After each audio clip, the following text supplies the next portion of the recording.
Rojbaş Çarpel Medya izleyicileri, yağmurlu, karlı bir pazar sabahında siyasetin gündeminde Mehmet Gül'le birlikte yine sizlerleyiz. Mehmet Kerame, Vermedi abi, orta hayır mi?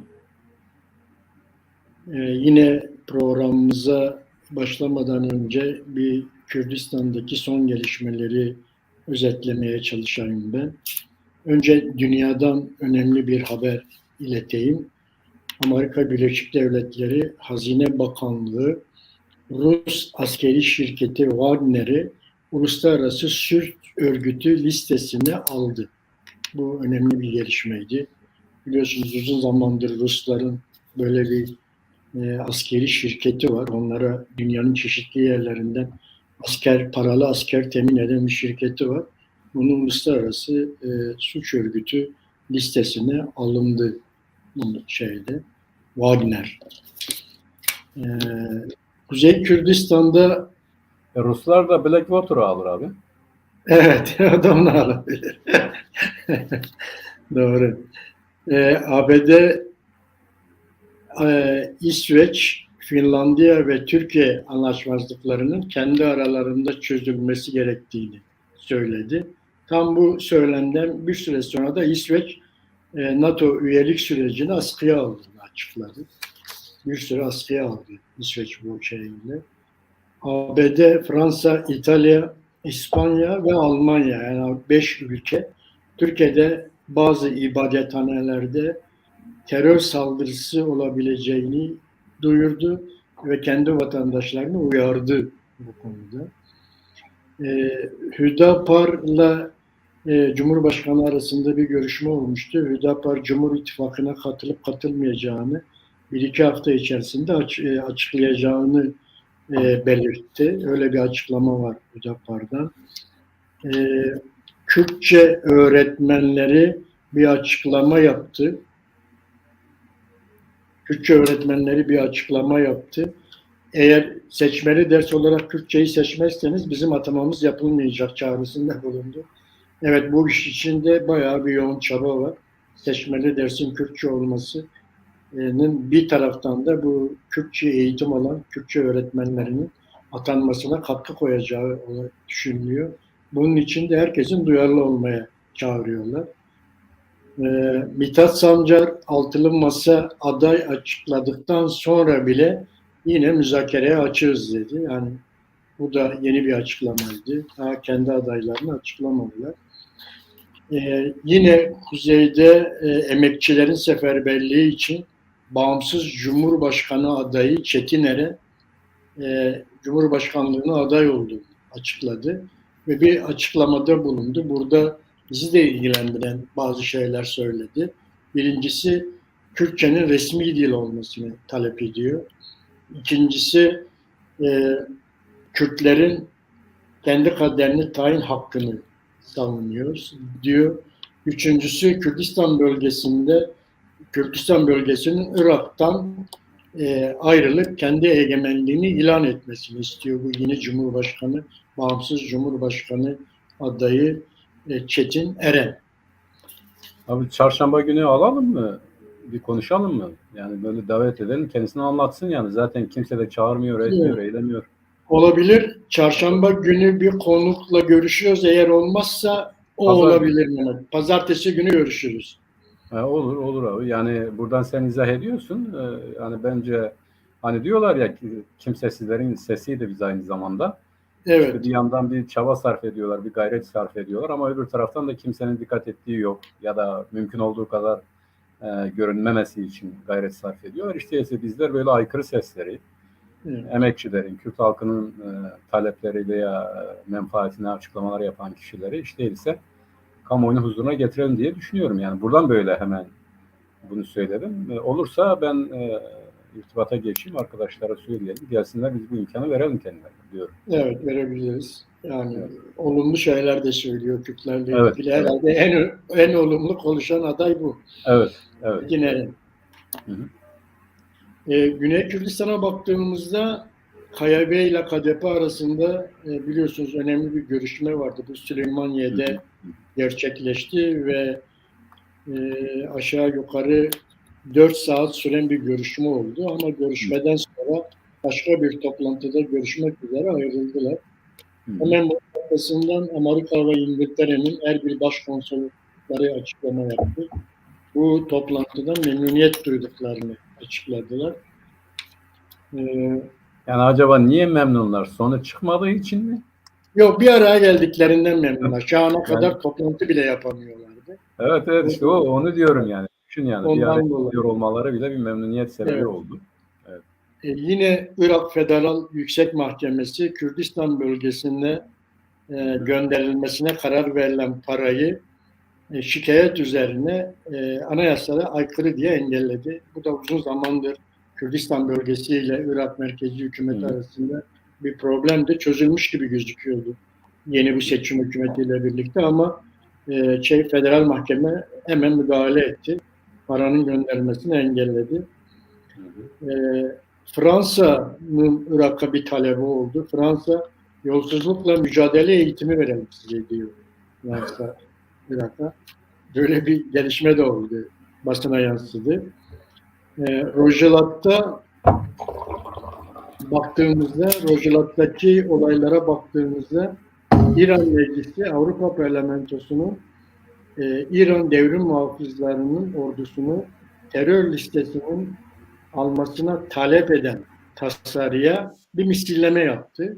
Onlar da AB ülkelerini yine İran Meclisi hükümete AB ülkelerinin ordularının terör listesine alma tasarıyı hazırladığını açıkladı. Karşılıklı bir misilleme var burada.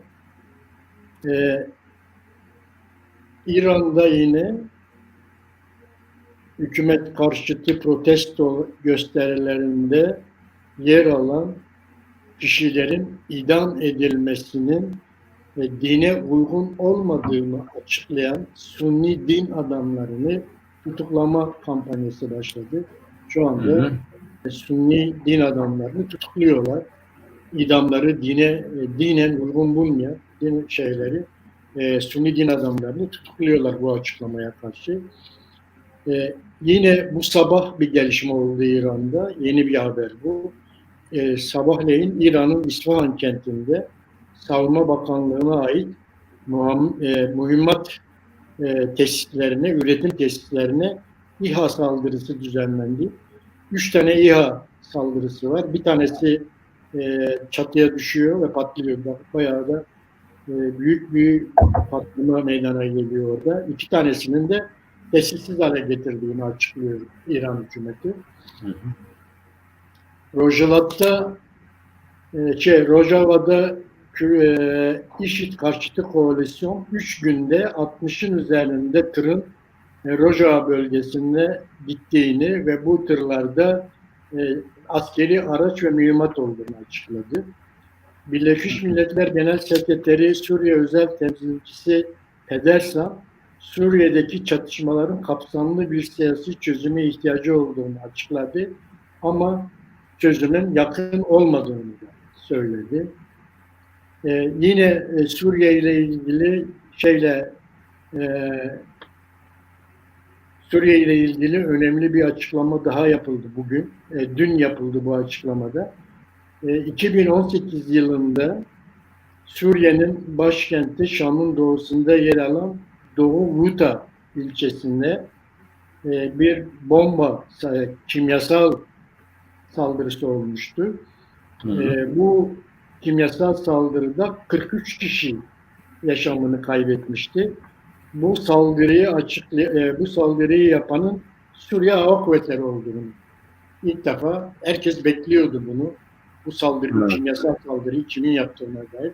Suriye hükümeti kabul etmiyordu ama bu yapılan son açıklamada kimyasal silahların yasaklanması örgütünün yaptığı 2018'den beri yapılan sürdürdüğü açık çalışmalarda elde ettiği sonuç Suriye Hava Kuvvetleri'nin bu saldırıyı yaptığı şeklinde oldu. Evet. Kürdistan'ın parçalarındaki gelişmeler bunlar. Biz şimdi Mehmet'le Kuzey Kürdistan'dan başlayarak sohbetimizi sürdüreceğiz. Evet Mehmet, seçim tarihi açıklandı. 14 Evet. Mayıs gibi ama henüz yasal değil ama yasal olmayan bir tarih açıklandı. O da yasal tarihte herhalde Mart'ın başlarında açıklanacağını da söyledi Cumhurbaşkanı. İşte 60 Burada gün önceden 60 gün önceden söylerse yani demek ki 14 Mart'a kadar zamanı var yani. O da zaten her şeyin evet, ucu o ucuna arada açıklıyor. açıklayacaklar yasal seçim şeyini, seçim Evet. tarihini ama yasal olmayan açıklama 14 Mayıs. Herkes de artık 14 Mayıs'a göre kendi hesabını yapıyor. Öyle gözüküyor. Evet. Cumhur İttifakı'nda neler oluyor, Millet İttifakı'nda neler oluyor, Emek Özgürlük İttifakı'nda ne oluyor? Ne dersin ben?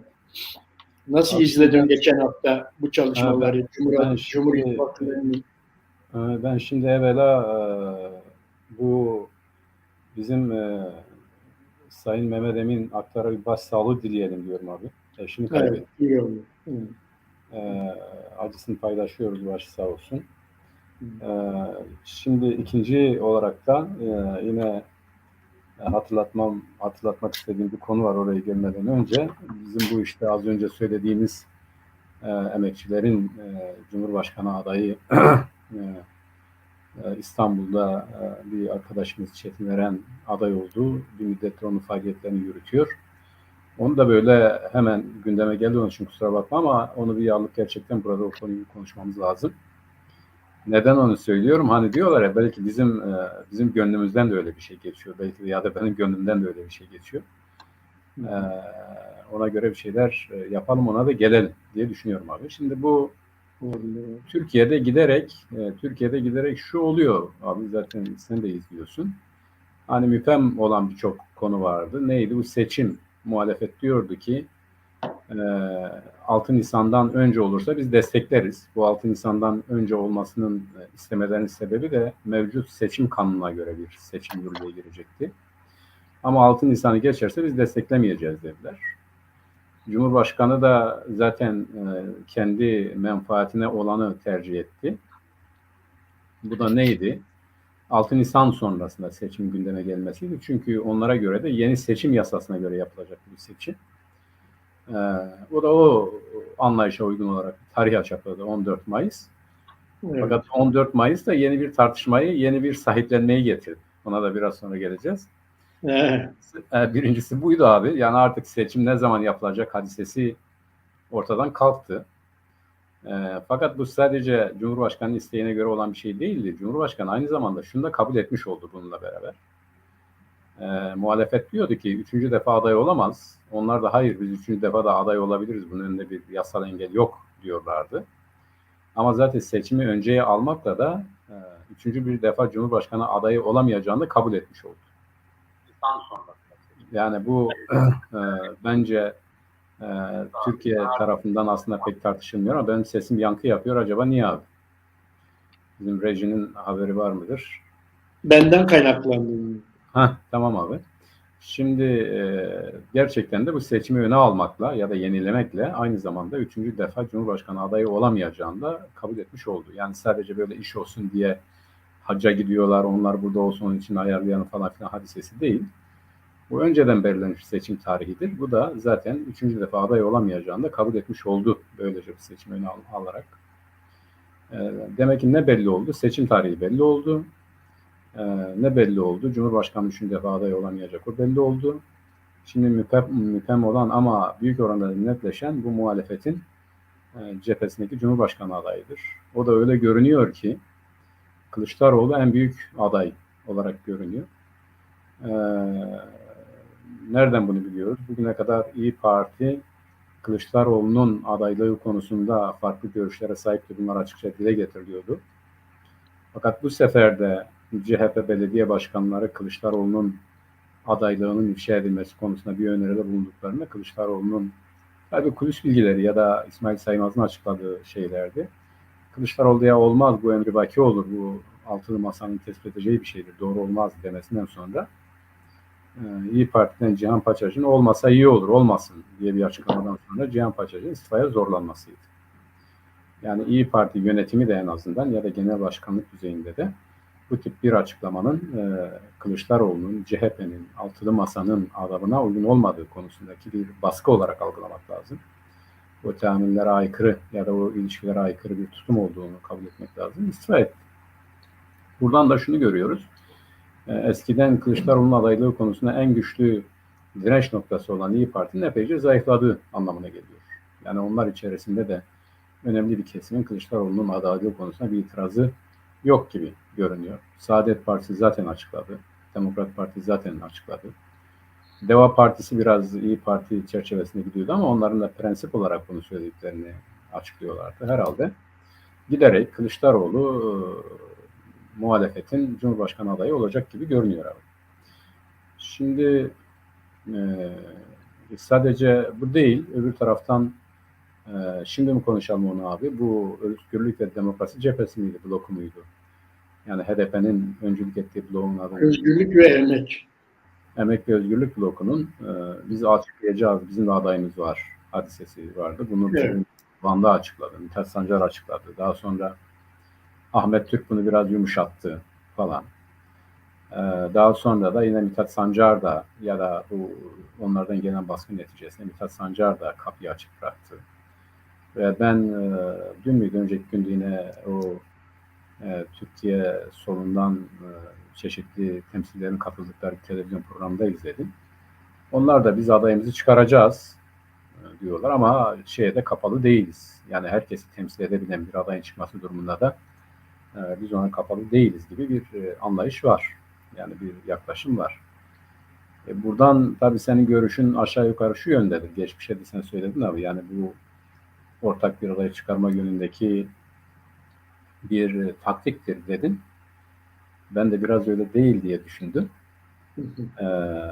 Büyük bir ihtimalle tabii siyaset öyledir. Her yöne çekilebilen bir şeydir. Onu biz bilemeyiz. O zaman da söylemiştik. O siyasetin girdaplarında nelerin döndüğünü biz henüz bu mevcut siyasi aklımızla algılayabilecek durumda değil de muhtemelen de öyledir. Çünkü fakat şu da var, bir ısrar da var, dikkat edersen abi.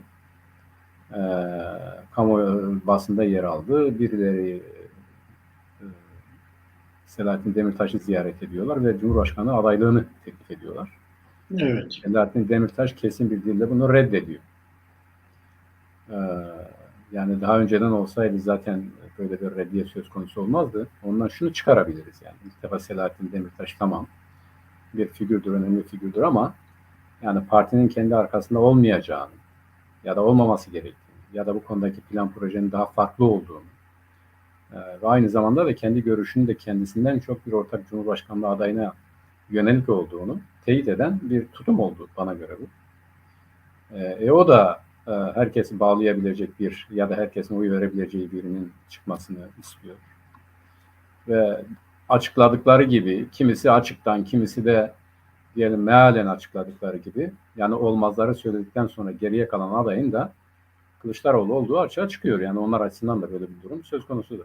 O zaman artık Türkiye'de şunu söyleyebiliriz. Bir, seçim tarihi belli. İki, Cumhurbaşkanı zaten adaydır. 3, muhalefetin de aşağı yukarı Cumhurbaşkanı adayı belli. 4, HDP ve müttefiklerinin de Kılıçdaroğlu'na evet diyecekleri gibi bir izlenim var. Bir tutum, bir davranış izleniyor diyebiliriz abi. Cumhurbaşkanlığı ve seçimler konusundaki durum bunu gösteriyor. Bir yeni şey de şuydu abi. Dikkat edersen hep altılı masa diyorlardı. Bu son topladığından sonra ilk defa Millet İttifakı dediler. O Millet İttifakı demelerinin nedeni de bana göre bu yeni seçim kanununa göre seçim yapılacağı için herhalde o küçük partiler diğer listelerden seçimlere girecekler. Onlar da o şekilde bu altılı masayı ittifaka çevirdiler. O konuda anlaştılar.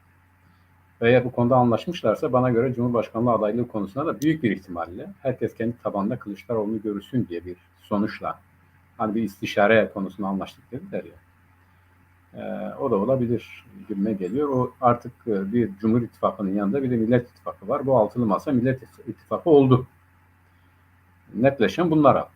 Ama bizim cephemizde tabii bir şey yok. Seni dinliyoruz. Eğer oraya gelirsek onu da konuşuruz zaten. Millet İttifakı biliyorsun artık bu yeni seçim yasasına göre yapılacak seçimler. Hı. Bu yeni seçim yasasında da %7 barajı var. Evet. eskiden ittifakın barajı önemseniyordu. İttifak barajı aşmışsa ittifak içindeki partiler de barajı aşmış sayılıyordu. Ama şimdi öyle değil. Her partinin %7 oy alması gerekiyor. Eğer %7 oy almayacaksa başka bir partiden aday gösterilmesi gerekiyor. O yüzden yani Millet İttifakı'nın içerisindeki partilerin de MHP'nin de işte Büyük Birlik Partisi'nin de buradaki durumu biraz kritik. Yani bunların %7'yi aşma şansları yok gibi gözüküyor. Bunlar da hem Cumhur İttifakı'nın içerisindeki bazı partiler yani MHP'nin Büyük Birlik Partisi'nin ve İşçi Partisi. Yani Vatan Partisi şimdi adını değiştirdi pardon Vatan Partisi'nin. Onların listesinden aday olmaları ancak AKP listelerinde aday olursa parlamentoya girme şansları var. Tabii bu arada hani antiparantez Hüdapar'da eğer bu şeye katılırsa Hüdapar'ın da %7 barajını aşma şansı yok. Onların da ancak şeyden Cumhur İttifakı'nda AKP'nin listelerinden şey olursa, aday olursa ancak parlamentoya gitme şanslarının olabileceği gözüküyor. Cumhur İttifakı'na da baktığımızda İYİ Parti barajı geçiyor. Öyle gözüküyor. İşte CHP barajı geçiyor. Onun dışındaki partilerin baraj sorunu var. Yani şu anda yapılan kamuoyu açıklamalarına göre hiçbirinin barajı aşmadıkları görülüyor. Burada da işte en çok basında tartışılan konu da bu. Herhalde öyle gözüküyor ki bölgelerde farklı listeler ortaya çıkacak. Evet. Yani bazı bölgelerde herkesin güçlü olduğu bölgede kendi adayı olacak. Diğerleri onu destekleyecek gibi. Öyle bir listeye doğru gidiyorlar. Evet. Böyle bu gidişin nedeni de parlamentodaki çoğunluğu da elde etmek. Yani 360'ın üstüne çıkmayı hedefliyorlar. Tabii her iki taraf da bunu hedeflediği için hiçbir oyun başka bir tarafa kaymaması gerekiyor. O açıdan da bu seneki seçimleri de artık böyle şeyleri görebileceğiz. Bu tür bir ittifakları görebileceğiz. Partiler birbirlerinin listelerinden aday olabilecekler. Böylece işte parlamentodaki çoğunluğun elde edilmesi için özellikle 365'i geçmek için bir çaba, 360'ı geçmek için bir çaba sarf edeceklerini görüyoruz. Bunların son durumu bu. Yani işte ama sen MHP'yi de öyle güzel geçtin yani barajı aşıyor bir parti gibi gösterdin. Gittin. Açmıyor dedim. Aşamaz dedim. MHP. Söyledin mi? Evet. Benim bu son Sinan Çetin olayından sonra ondan Sinan'ın öldürülmesi olayından öldürülmesi olayından sonra MHP'nin büyük bir güç kaybettiğini düşünüyorum. Ve MHP'nin artık bu baraj sorunu olduğu çok kesin. Zaten Bahçeli'nin Erdoğan'a yönelik açıklamalarında da öyle gözüküyor ki tam teslimiyet var. Yani MHP'nin AKP'ye tam bir teslimiyeti var. Hem Cumhurbaşkanlığı adaylığı konusunda tam bir teslimiyeti var. Hem de milletvekili seçimlerinde bir baraj sorununun yaşanacağını düşünerek belki bazı bölgelerde AKP listelerinin başına MHP'liler getirilebilir.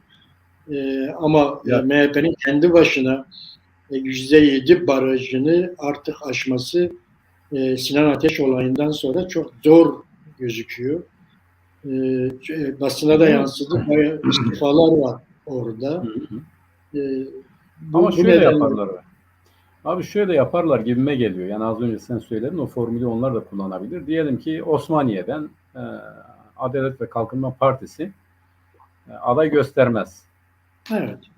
Der ki yani buradaki oyları MHP'ye gitsin. Böyle MHP'nin güçlü olduğu yerlerde AKP destek verir. AKP'nin güçlü olduğu yerlerde de diyelim MHP'nin küçük oyları varsa o desteği verir. Böylece %7 baraj riskini de elimine etmiş olurlar diye düşünüyorum. Yani bu şekilde olabilir. Ben öyle düşünmüyorum Mehmet. Şöyle yani artık her partinin eğer kendi adına seçime giriyorsa %7 barajını aşması gerekiyor. Her parti. Onu anladım abi. Evet. Ama eğer başka partinin listelerinden çıkacaksa diyelim Osmaniye'yi işte konuşuyoruz. Osmaniye'de AKP'nin birinci, ikinci sırasını MHP'lere verirler. O Ama AKP, şekilde ama AKP'nin MHP'lere verirler birinci, ikinci sırayı. O şekilde parlamentoya gelirler. Yani parlamentoya gelmek ama o istiyorlarsa zaman %7'nin altında kalır. %7'nin altında kaldığı için hiçbir yerde milletvekili çıkaramazlar. zaten %7'yi alma şansı yok olduğu için diyorum ben. İşte Yani yok. ben de diyorum ki doğru, yok. Ben de seninle aynı fikirdeyim. Yani bana göre çok zor. MHP'nin %7'yi aşması çok zor. Çünkü öyle olursa bu İyi Parti her ne kadar biraz pompalıyorsa %20'ye geldi, %25'e geldi, CHP'yi yakaladı, geçti falan gibi. Değil. Yani İyi Parti %12-13'ü biraz zor geçer. Yani o kadar oy alsa aslında yine önemlidir. Hadi en fazla alsa %15 alır. Eğer %15 olacaksa MHP'nin %10 oy alma ihtimali sıfır yani. %5-6 civarında anca oy alabilir. Evet. Şimdi şöyle diyorum ben. Yani önemli olan MHP'nin %7 oy barajını geçmesi ise bunun yolu MHP'ye, partiye yani oy aktarımını sağlamaktır. İşte o da AKP'nin birkaç ilde %1-2 civarındaki oyunu MHP'ye yönlendirmesi ile mümkün olabilir. Orada da AKP'nin aday çıkarmaması gerekiyor. Zaten çıkarmayacak. MHP listesinden çıkaracak. Evet. Ancak Yani öyle orada olabilir. AKP milletvekili kaybetmeyecekler. Ama sadece parti oyları olarak bir değişiklik olacak. Diyelim ki AKP Osmaniye'de bir milletvekili mi çıkarmış? MHP listesinden onu koyar. Orada sadece MHP seçimlere gider.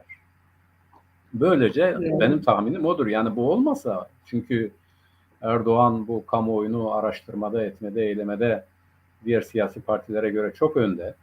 Ciddi tecrübesi var. Yıllardır iktidarda. Bir zamanlar Demirel diyordu ya, şahıs insanları tanıyor. İşte AKP'de o duruma geldi.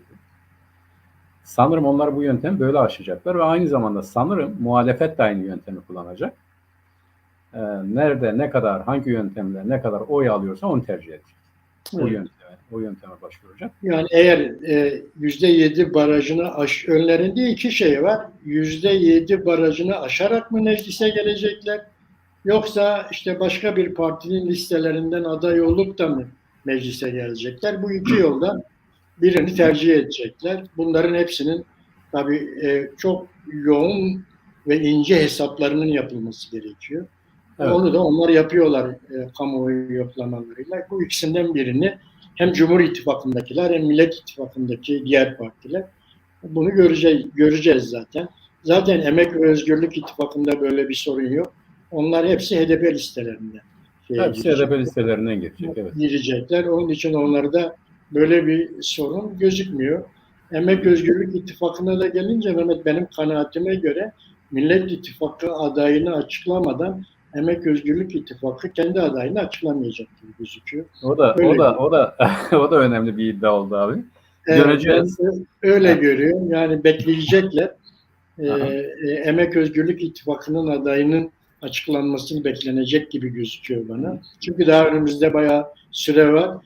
Zaten Millet İttifakı 13 Şubat'ı gösteriyor. Cumhurbaşkanı adayının açıklanması için. Bence Emek Özgürlük İttifakı da 13 Şubat'a kadar biraz rölantide kalacak. Millet İttifakı kendi adayını açıkladıktan sonra onlar da kendi adaylarını açıklarlar gibime geliyor. Evet. Büyük bir ihtimalle de yani burada gözüküyor, Kılıçdaroğlu'nun Millet İttifakı'nın adayı olacağı gözüküyor. Ama bir sürpriz de çıkabilir. Yani çünkü ben en son Ankara'dan aldığım bilgilere göre, CHP'nin içerisinden aldığımız bilgilere göre yani sürpriz de var diyorlar. Bir sürpriz aday da çıkabilir diyorlar. Yani CHP'nin Ankara'daki merkezinde öyle şeyler de konuşuluyormuş. o kim abi, sürpriz aday isim de belli mi? Bilmiyoruz ama böyle konuşuyorlar. Yani sürpriz bir aday da olabilir diyorlar. Yani o İyi Parti'nin bir yeni manevrasıymış abi. Onlar işte yani o olmazsa şu olsun gibi. Yani İmamoğlu ve Yavaş olmazsa yine CHP şu olsun gibi farklı iki tane öneri var. Bir tanesi İlhan Kesici. Diğeri de neydi? Bir Faik neydi? Bir tane ekonomist vardı. Onu öneriyorlar. Hı. Fakat yani ben CHP'nin o konuda, CHP parti olarak yani teşkilat olarak o konuda farklı düşünebileceğini, farklı tutum alabileceğini sanmıyorum. Bence Kılıçdaroğlu'nun adaylığı mukadder oldu. Yani olmazsa kötü olur bana göre. E, Her ne kadar bugüne kadar açıktan ben adayım demedi ise de hep öyle algılandı, hep öyle işlem gördü, hep öyle tepkiler ortaya kondu. Kamuoyu öyle oluştu. Ve zaten Karamollaoğlu da dedi ki %3 öndedir dedi Kılıçdaroğlu dedi. Onun için dedi bir risk falan da söz konusu değildir. Ve Bahçeli bile dedi ki benim adayım benim sınıf arkadaşımdır dedi. Yani Bahçeli iki tarafı da belirledi. Yani bizim adayımız dedi Sayın Cumhurbaşkanı'dır ama benim adayım da dedi benim sınıf arkadaşımdır dedi. Yani artık, yani artık hani biz bazen diyoruz ya CHP MHP. Bugün artık Evet, MHP, yani MHP CHP'liler var yani. evet. MHP CHP yani Milliyetçi Hareketli CHP'liler var yani. O Milliyetçi MHP'li olduğu halde Kılıçdaroğlu'na oy verecek insanlar var, çevreler var, kesimler var. Yani sadece bu İyi Parti muhafazakar kesimlerle alakalı değil. Kılıçdaroğlu giderek çok çevre açısından hiç değilse işte adaleti konusunda öyle diyelim. Yani bunun işte bir takım işler konusunda kendi çıkıp geldiği camiadan çok öyle diyelim. Her ne kadar Ahmet Türk yani biz Kılıçdaroğlu'na sıcak bakıyoruz falan dese de o dikkat et o yönlere hiçbir mesaj yoktur Kılıçdaroğlu. Onları kazanılmış hak olarak düşünüyor. Nasıl olsa bendedir diyor bunlar. Cepte bunlar. Onun için çok rahat hareket ediyor. Öbür tarafa mesajlar veriyor. O mesajlar da işe yarıyor mu? Doğrusu yarıyor abi yani. Bunu kabul etmek lazım. Evet, yani burada e, Mehmet, CHP'nin içerisinde Kılıçdaroğlu'na küçük de olsa bir direnç var gibi gözüküyor. Böyle bir Küçük değil abi. direnç, evet, Çok ciddi bir direnç var. Bu direnç evet, bir İmamoğlu direncin, eksenli bir evet, muhalefettir. Buna kamuoyunda, basında da taraftar olanlar vardır. Yani isim söylemeye gerek yok ama zaten bunlar kendilerini gösteriyorlar.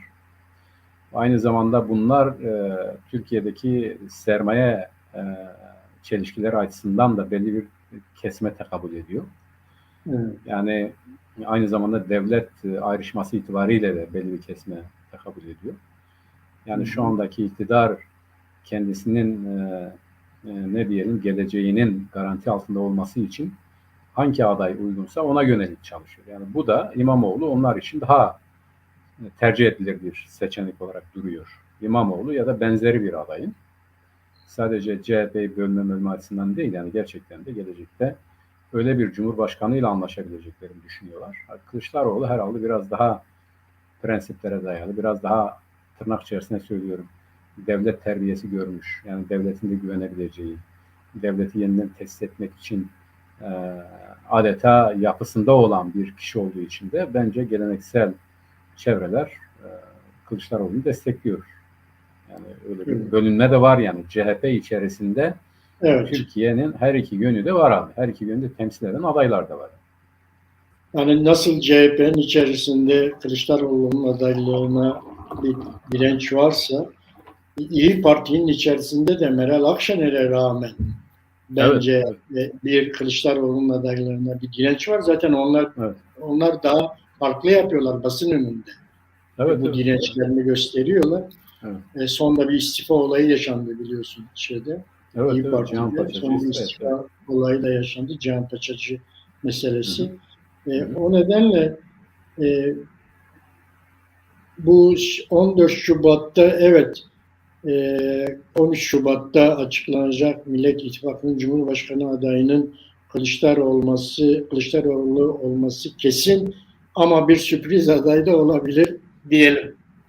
Abi şimdi sen böyle konuşuyorsun ya ben şimdi bu HDP ile ilgili konularda da böyle iddialı konuştuğun zaman diyorum ki senin orada da kontakların var abi. Yani alttan alta çalışıyorsun. Bakalım ne çıkacak ortaya. Bunlar böyle Yapalım. yani yani Böyle bakıyorum sen böyle programlar yapınca mecburen bir takım e, ilişkiler kurmak yani zorunda kalıyorsun. Bir yani takım polis bilgileri öyle almak ki benden bile zorundasın. gizliyorsun. Öyle ki benden bile gizliyorsun. Yani çok tutarlı bir gazetecisin abi. Yani kaynaklarını Evet, bir takım açıklamıyorsun. Bakalım. öyle yani olabilir diyorum ben. Yani olur demiyorum ama yani bir sürpriz aday da olursa da şaşırmayalım. Öyle bir şey de olabilir Doğru. görüşündeyim. Tabii bunlar Cumhur İttifakı, Millet İttifakı, Emek Özgürlük İttifakı'nın içerisinde geçen hafta onlarla ilgili duyduğumuz şeylere getirdiğimiz yorumlar tabii. Asıl Kürtler ne yapmalı, yapmamız lazım, biraz konuşmamız lazım. Biliyorsun geçen hafta Hakpar Diyarbakır'da Kürdistani partileri bir toplantıya çağırdı. Kürdistani Parti ve bazı dernekler vardı şeyin içerisinde, toplantıda. Orada bir seçim ittifakı, Hakpar'ın bir seçim ittifakı var. Basına da yansıdı bu. Bir seçim ittifakı öneriyor Hakpar, Kürdistani partilerle birlikte. Ve bu süreci de hep birlikte oluşturmayı öneriyor. Yani adaylar, seçim propagandasını, hatta seçim propagandasını acil talepler üzerine kuruyor. Güzel. Böyle bir teklifi var şimdi Hakpar'ın. Bunu Kürdistani partiler buna PSK katılmadı, biliyorsun bu toplantıya. PSK katılmadı. PSK'nin dışındaki şeyler katıldı yani. Kürdistani çağrı yaptıkları, daha doğrusu Kürdistani Parti ve hareketler katıldılar bu çağrıya. Tabii orada kesin bir sonuca varılmadı, açıklandı zaten basına. Her iki tarafın da birbirlerine bazı önerileri vardı. Bu öneriler değerlendirildikten sonra ancak yeniden belki bir toplantıda bazı şeylerin değerlendirilebileceği konuşuldu orada. Onun için şimdi her iki tarafta yaptıkları önerilerin cevaplarını bekliyorlar birbirlerine. Evet. O cevapların gelmesinden sonra yeni bir seçim yeniden bir değerlendirme yapılabilir, seçim değerlendirmesi yapılabilir. Tabii Kürdistani partilerin en çok Hakpar'ın şimdiye kadar onlara yaptığı çağrılara cevap vermemesi, uzak durması, orada yapılan birlikteliklerden uzak kalması konusu çok gündemde Kürdistani partiler tarafından değerlendirildi. Ama Hakpar'ın da henüz Yüksek Seçim Kurulu'ndan açıklanmış bir hak yok, kazanımı yok. Yani hala Yüksek Seçim Kurulu Hakpar'ın seçim hakkını elde edip etmediğini açıklamadı. Biliyorsun Yüksek Seçim Kurulu senede 2 defa seçimlere katılabilecek partileri açıklıyor. Bu sene daha açıklama yapmadılar. O açıklama bekleniyor. O açıklamadan sonra ancak bir takım şeyler gelişebilir. Tabii bu açıklamanın HDP'yi de ilgilendiren bir yönü var Mehmet. Çünkü eğer HDP de kapatılırsa HDP'nin yine çatısı içerisinde olan bu sol gelecek, Yeşiller ve Sol Gelecek partisinden aday olacakları konusu gündemde. O partinin de seçimlere katılma hakkının olup olmadığının YSK tarafından teyit edilmesi ve açıklanması gerekiyor. Onlar açıklanmadan tabii bazı şeyleri söylemek şu anda çok zor.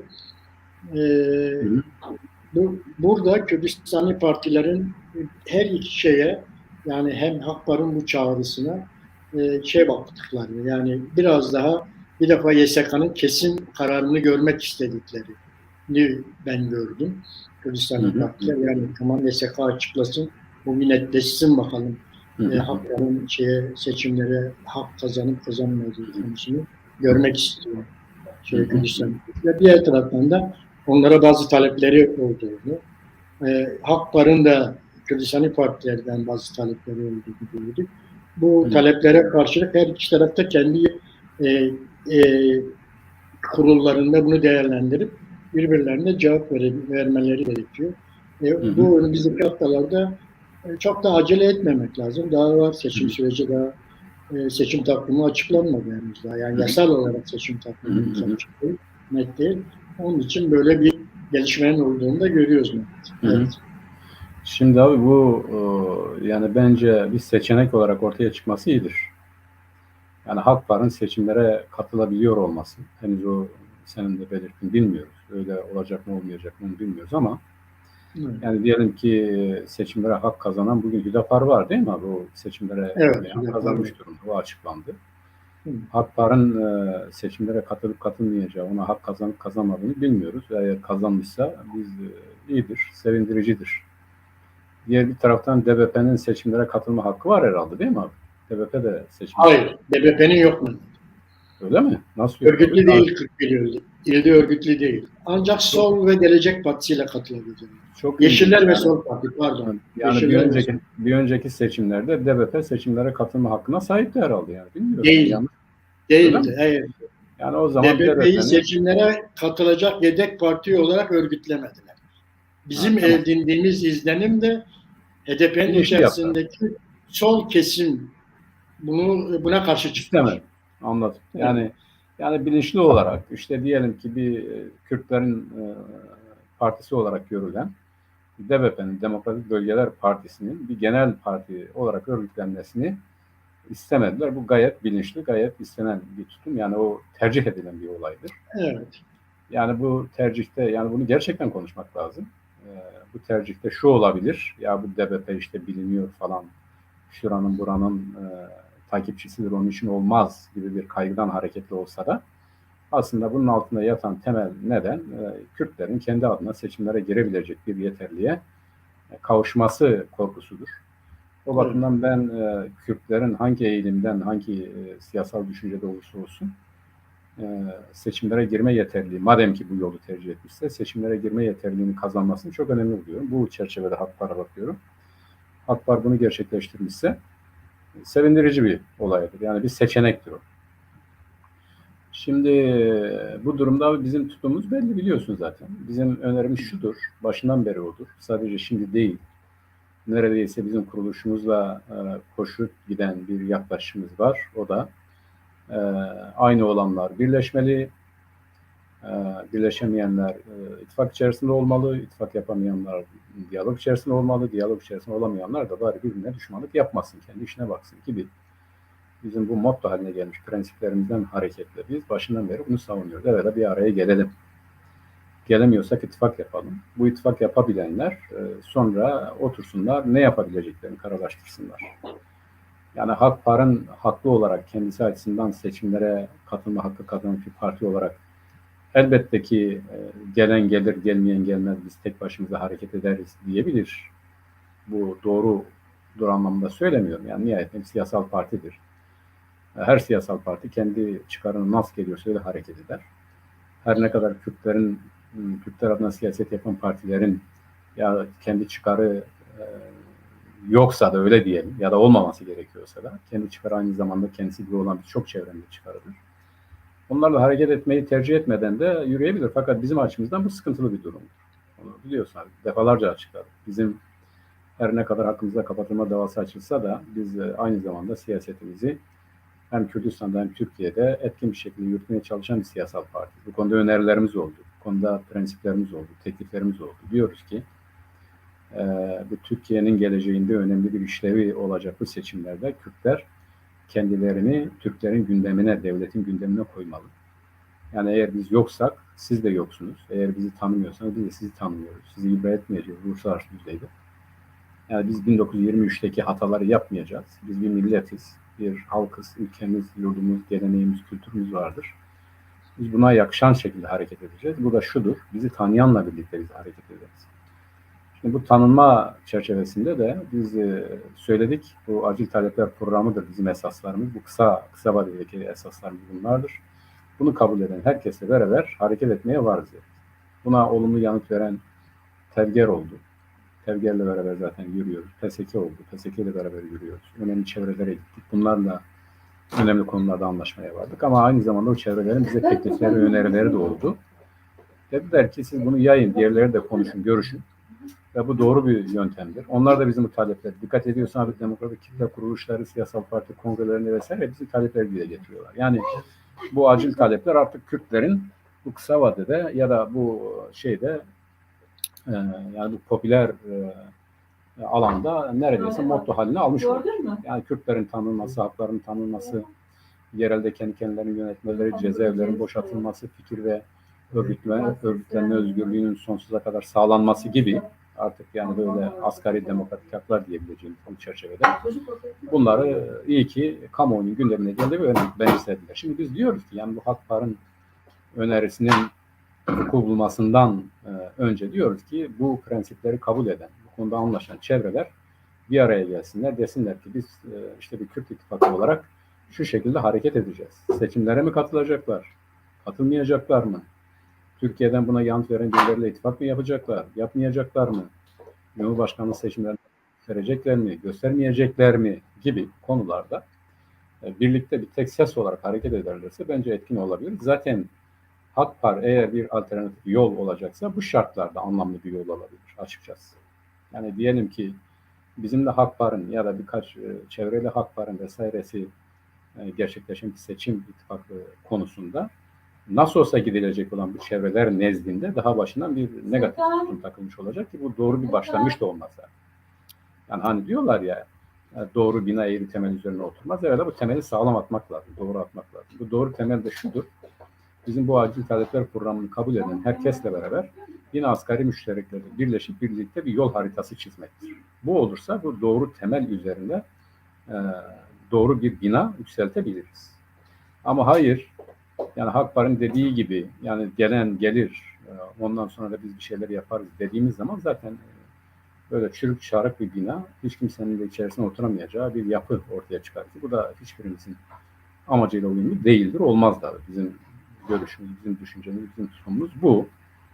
Biliyorsun parti meclisi de bu konuda bu konuyu görüştü. Bu konular zaten görüşülüyor aynı zamanda da bizim içimizde. Ama bizim bu temel prensiplerimiz ve temel tutumumuz değişmesi konusunda ben herhangi bir veri, herhangi bir yeni veri görmüyorum. Ama Hakpar'ın evvela bu seçimlere katılıp katılmaması hadisesinin bir netleşmesi lazım. Evet. Onun dışında ne yapabiliriz? Biraz da onu konuşmak lazım abi. Yani seçimlere katılmak dışında mesela Cumhurbaşkanlığı konusunda vesaire ne olabilir? Senin var mı bir fikrin? Ben senin söylediklerine ben de bazı eklemeler yapıyorum. Şimdi bir defa Kürtlerin yani Kürdistani partilerin Türkiye'yi yönetme talepleri yok. Yani biz gideceğiz, iktidar olacağız, Türkiye'yi yöneteceğiz, parlamento olacağız veya Cumhurbaşkanlığını alacağız, Türkiye'yi yöneteceğiz. Kürdistani partilerin böyle bir talepleri yok. Kürdistani partiler kendi topraklarını yönetmek istiyorlar. Kendi topraklarını iktidar etmek istiyorlar. Kendi yerellerini iktidar etmek istiyorlar. Onun için böyle bir talepleri yok. Onun için de bu konuda rahatlar. Yani Kürdistani partiler. Böyle çok böyle parlamento hevesi, çok böyle cumhurbaşkanlığı hevesi Kürdistani partilerde olmaz. Olmaması da gerekiyor. Evet. Zaten işin doğası gereği böyle. Ama hani parlamentoda mücadele alanlarından biridir. Onu da yadsımazlar. Yani oraya gitmek veya orada mücadele vermek, o da mücadele alanlarından bir tanesidir.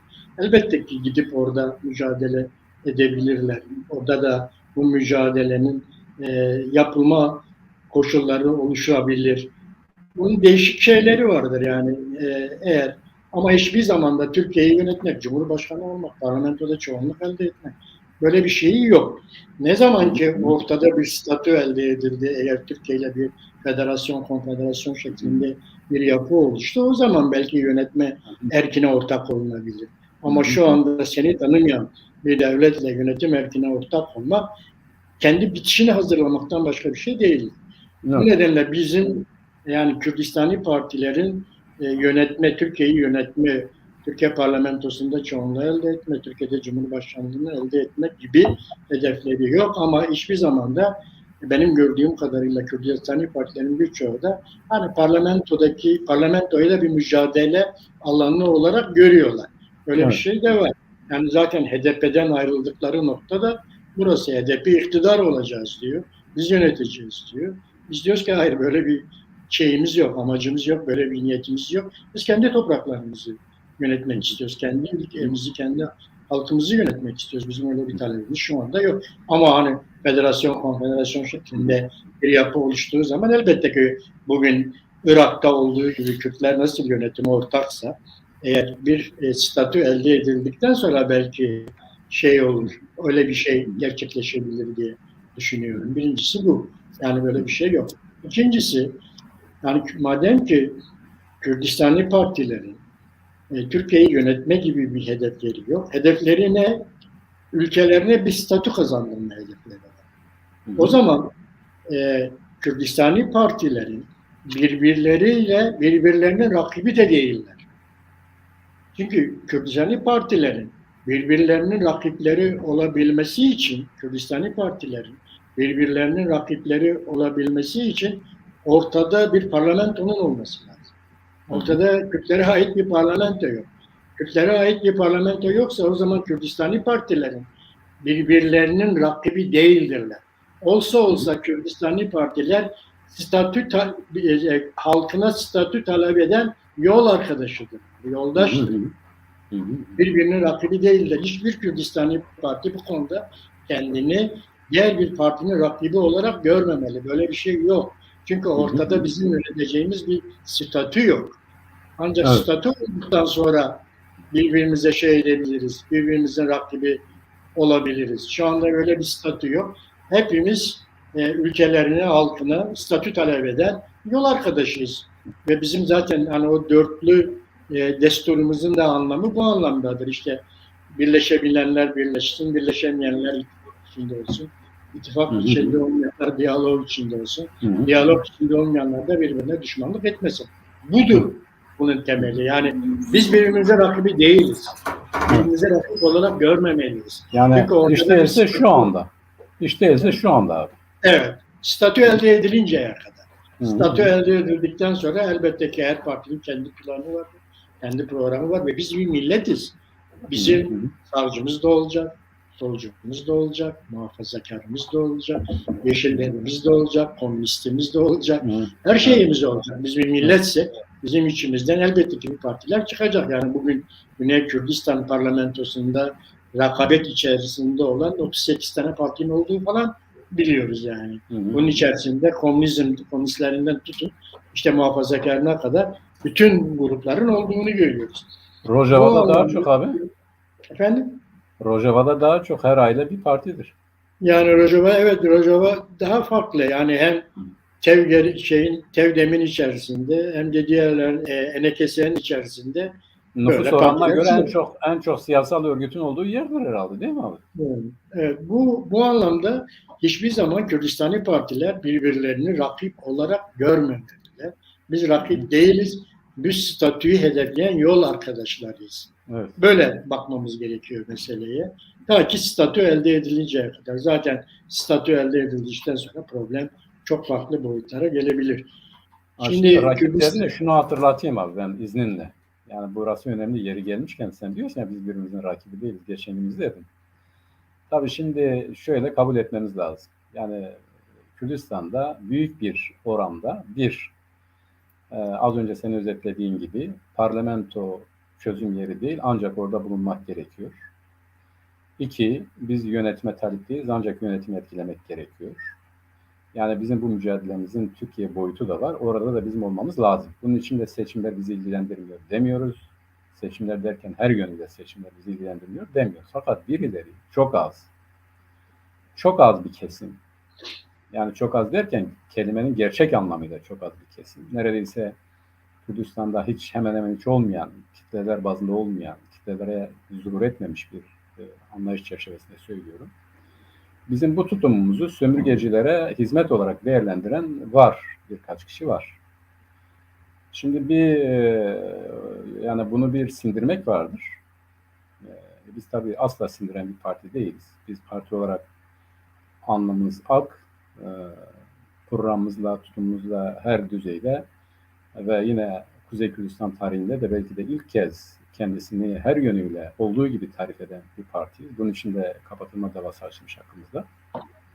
Sadece kendi kaderini tayin hakkı demiyoruz genel ilkeler çerçevesinde diyoruz. Kürtlerin devlet kurma hakkı vardır. Yani eğer siz bizi bu milleti kurulan bir devletin ortağı görmüyorsanız, tam tersine inkar ediyorsanız, yok sayıyorsanız, hakkını, hukukunu, her şeyini ayaklar altına alıyorsanız bu millet kendi kaderini tayin hakkını devlet kurmak şeklinde kullanabilir.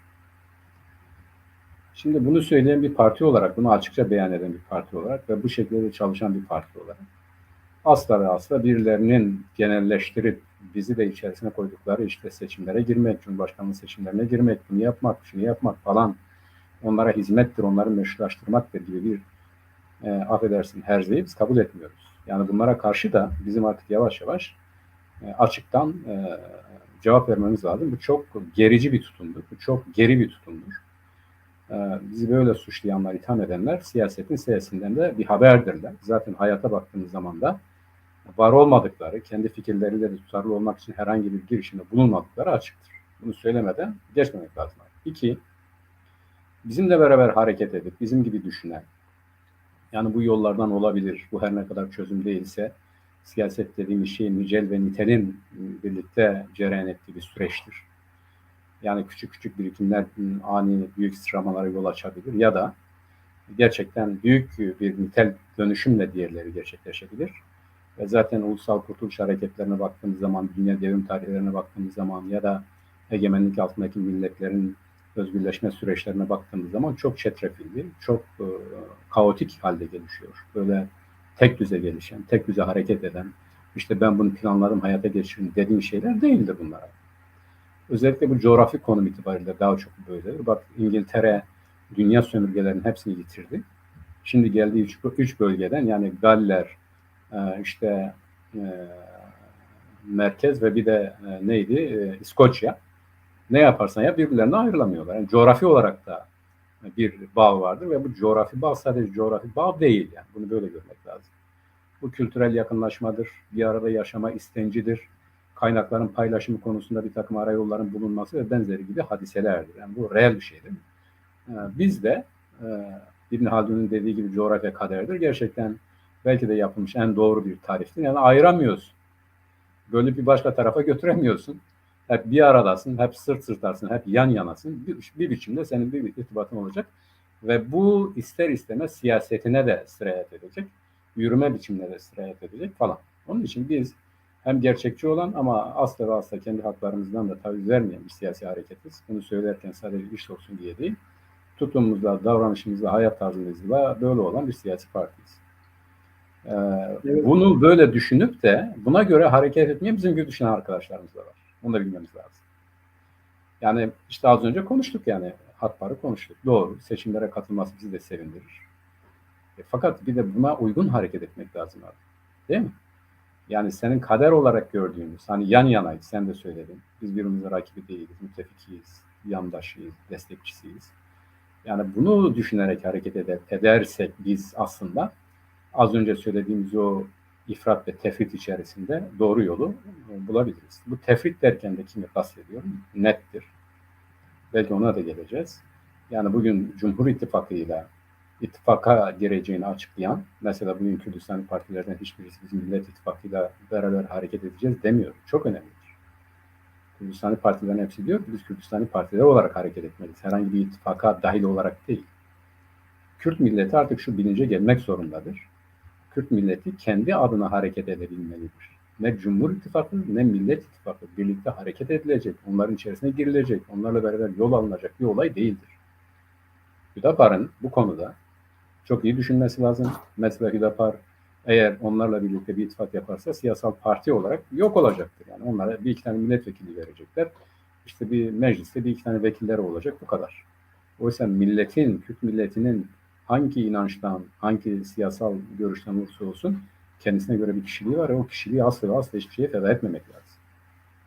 Bu bütün Kürtler açısından başlangıç noktası olmalıdır. Bunun gerisine asla ve asla düşmemelidirler. Kimileri yine bizi eleştirebilir ya Hüdapar'a akıl mı veriyorsun? Değil, biz kimseye akıl vermiyoruz. Bir milletin hakları çerçevesinde siyaset yapan bir takım kriterlere işaret ediyoruz. Doğrudur, bizim kriterleri beğenmeyebilirler de. Ancak objektif olarak eğer millet siyasetinden, millet çıkarından söz ediyorsak da objektif tutum da bunu gerektiriyor. Bunu belirttim. Buyurun abi, senin sözünü kesmiş oldum. Tabii biz seçimlerde bizim gibi düşünmeyenler var. Biz onlara saygılıyız. Ama onlardan da bizim düşüncelerimize de saygılı olmalarını bekleriz. Çünkü bu bir yoldaşlık hukuku. Nitelemek doğru değil yani. Böyle evet, odur, budur, evet, şudur, falandır, filandır. Yani bizim gibi düşünmeyenler de var. Biz onlara saygılıyız. Onlar da bizim gibi, bizim düşüncelerimize saygılı olmaları gerekir. Şimdi benim bir okul arkadaşım Hasan Tuğcu bir soru sormuş. Gördün mü Mehmet Selam? Okuyorum abi. Hasan Tuzcu benim üniversiteden sınıf ve okul arkadaşım. O haritacı, ben makinacıyım. Evet, evet, Aynı beraber zamanda aynı evi paylaştık. Ankara'da beraber miydik abi? Sen var mıydın o zaman? Hasan Bey'le bir ziyaretimiz oldu bizim siyasi partiler. Öyle Sen o mi? zaman var mı? Ben Ha, yoktum. ha, tanıyorum Hasan Hasan Bey'i. Hasan soruyor, diyor ki Evet, yani evet, okudum. biz ne olacağız? Kendisi Konyalıdır, İç Anadolu Ha, Kürdüdür, Cihanbeylidir. hı İç hı. Anadolu, biz ne olacağız diyor. Tamam, Kürdistan'ın Doğru söylüyor, partilerin doğru söylüyor. Kürdistan'a getirdiği çözümler tamam da biz ne Doğru. olacağız diyor. Biz ne yapalım? Yok, onda Ne da bizim dersiniz? tutumumuz, bizim tutumumuz zaten belli abi. Diyoruz ki biz burada çoğunlukta olduğumuz yerlerde kendimizi yönetmek için mücadele etmeliyiz. Onun dışında da demokratik haklarımızı talep etmeliyiz. Yani kendi dilimizi kullanmalıyız. Kendi Evet, çoğunlukta evet, olduğumuz yerlerde kendi kendimizi yönetme hakkını elde etmeliyiz. Bir millet olarak buradaki varlığımız kabul edilmelidir gibi. Ve kendi adımızla diyelim ki yani bir siyaset yapan tabii Kürdistan partiler var ama burada da yine bize en yakın olan, haklarımızı savunan, eden, eyleyen siyasal partiler kimse onlarla birlikte hareket edelim diyoruz.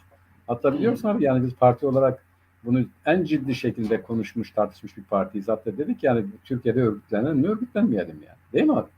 evet, Yani bu önemli bir şeydir. Kimsenin bunu evet, tartışmaya cesaret edemediği bir yerde biz diyoruz ki yani Türkiye'de yaşayan Kürtler, Türkiye'de doğmuş olan Kürtler orada kendi haklarının kazanılması için mücadele etmelidir. Hani evet, Türkiye'nin demokratikleştirmesi diyorlar ya. İşte evet, esas bu Türkiye'deki Kürtlerin haklarının tanınmasıyla beraber demokrasi dediğim şey gerçekleşecek ve biz her yerde kendimiz olarak kimliğimizle, varlığımızla mücadele etmeli, o haklarımızın tanınması için çalışmalıyız. Hasan kardeşimin sormak istediği budur, o konuda pek farklı düşünmüyoruz. Yani o zaman hoş bir sohbetimiz de oldu, iyi bir arkadaşlığımız da oldu birkaç gün kısa da sürse. Tabii ki böyledir yani bunu ihmal edecek, bunu görmeyecek bir siyasal duruş olabilir mi? Yani insan olarak sen neredeysen orada kendi hakların için mücadele edeceksin.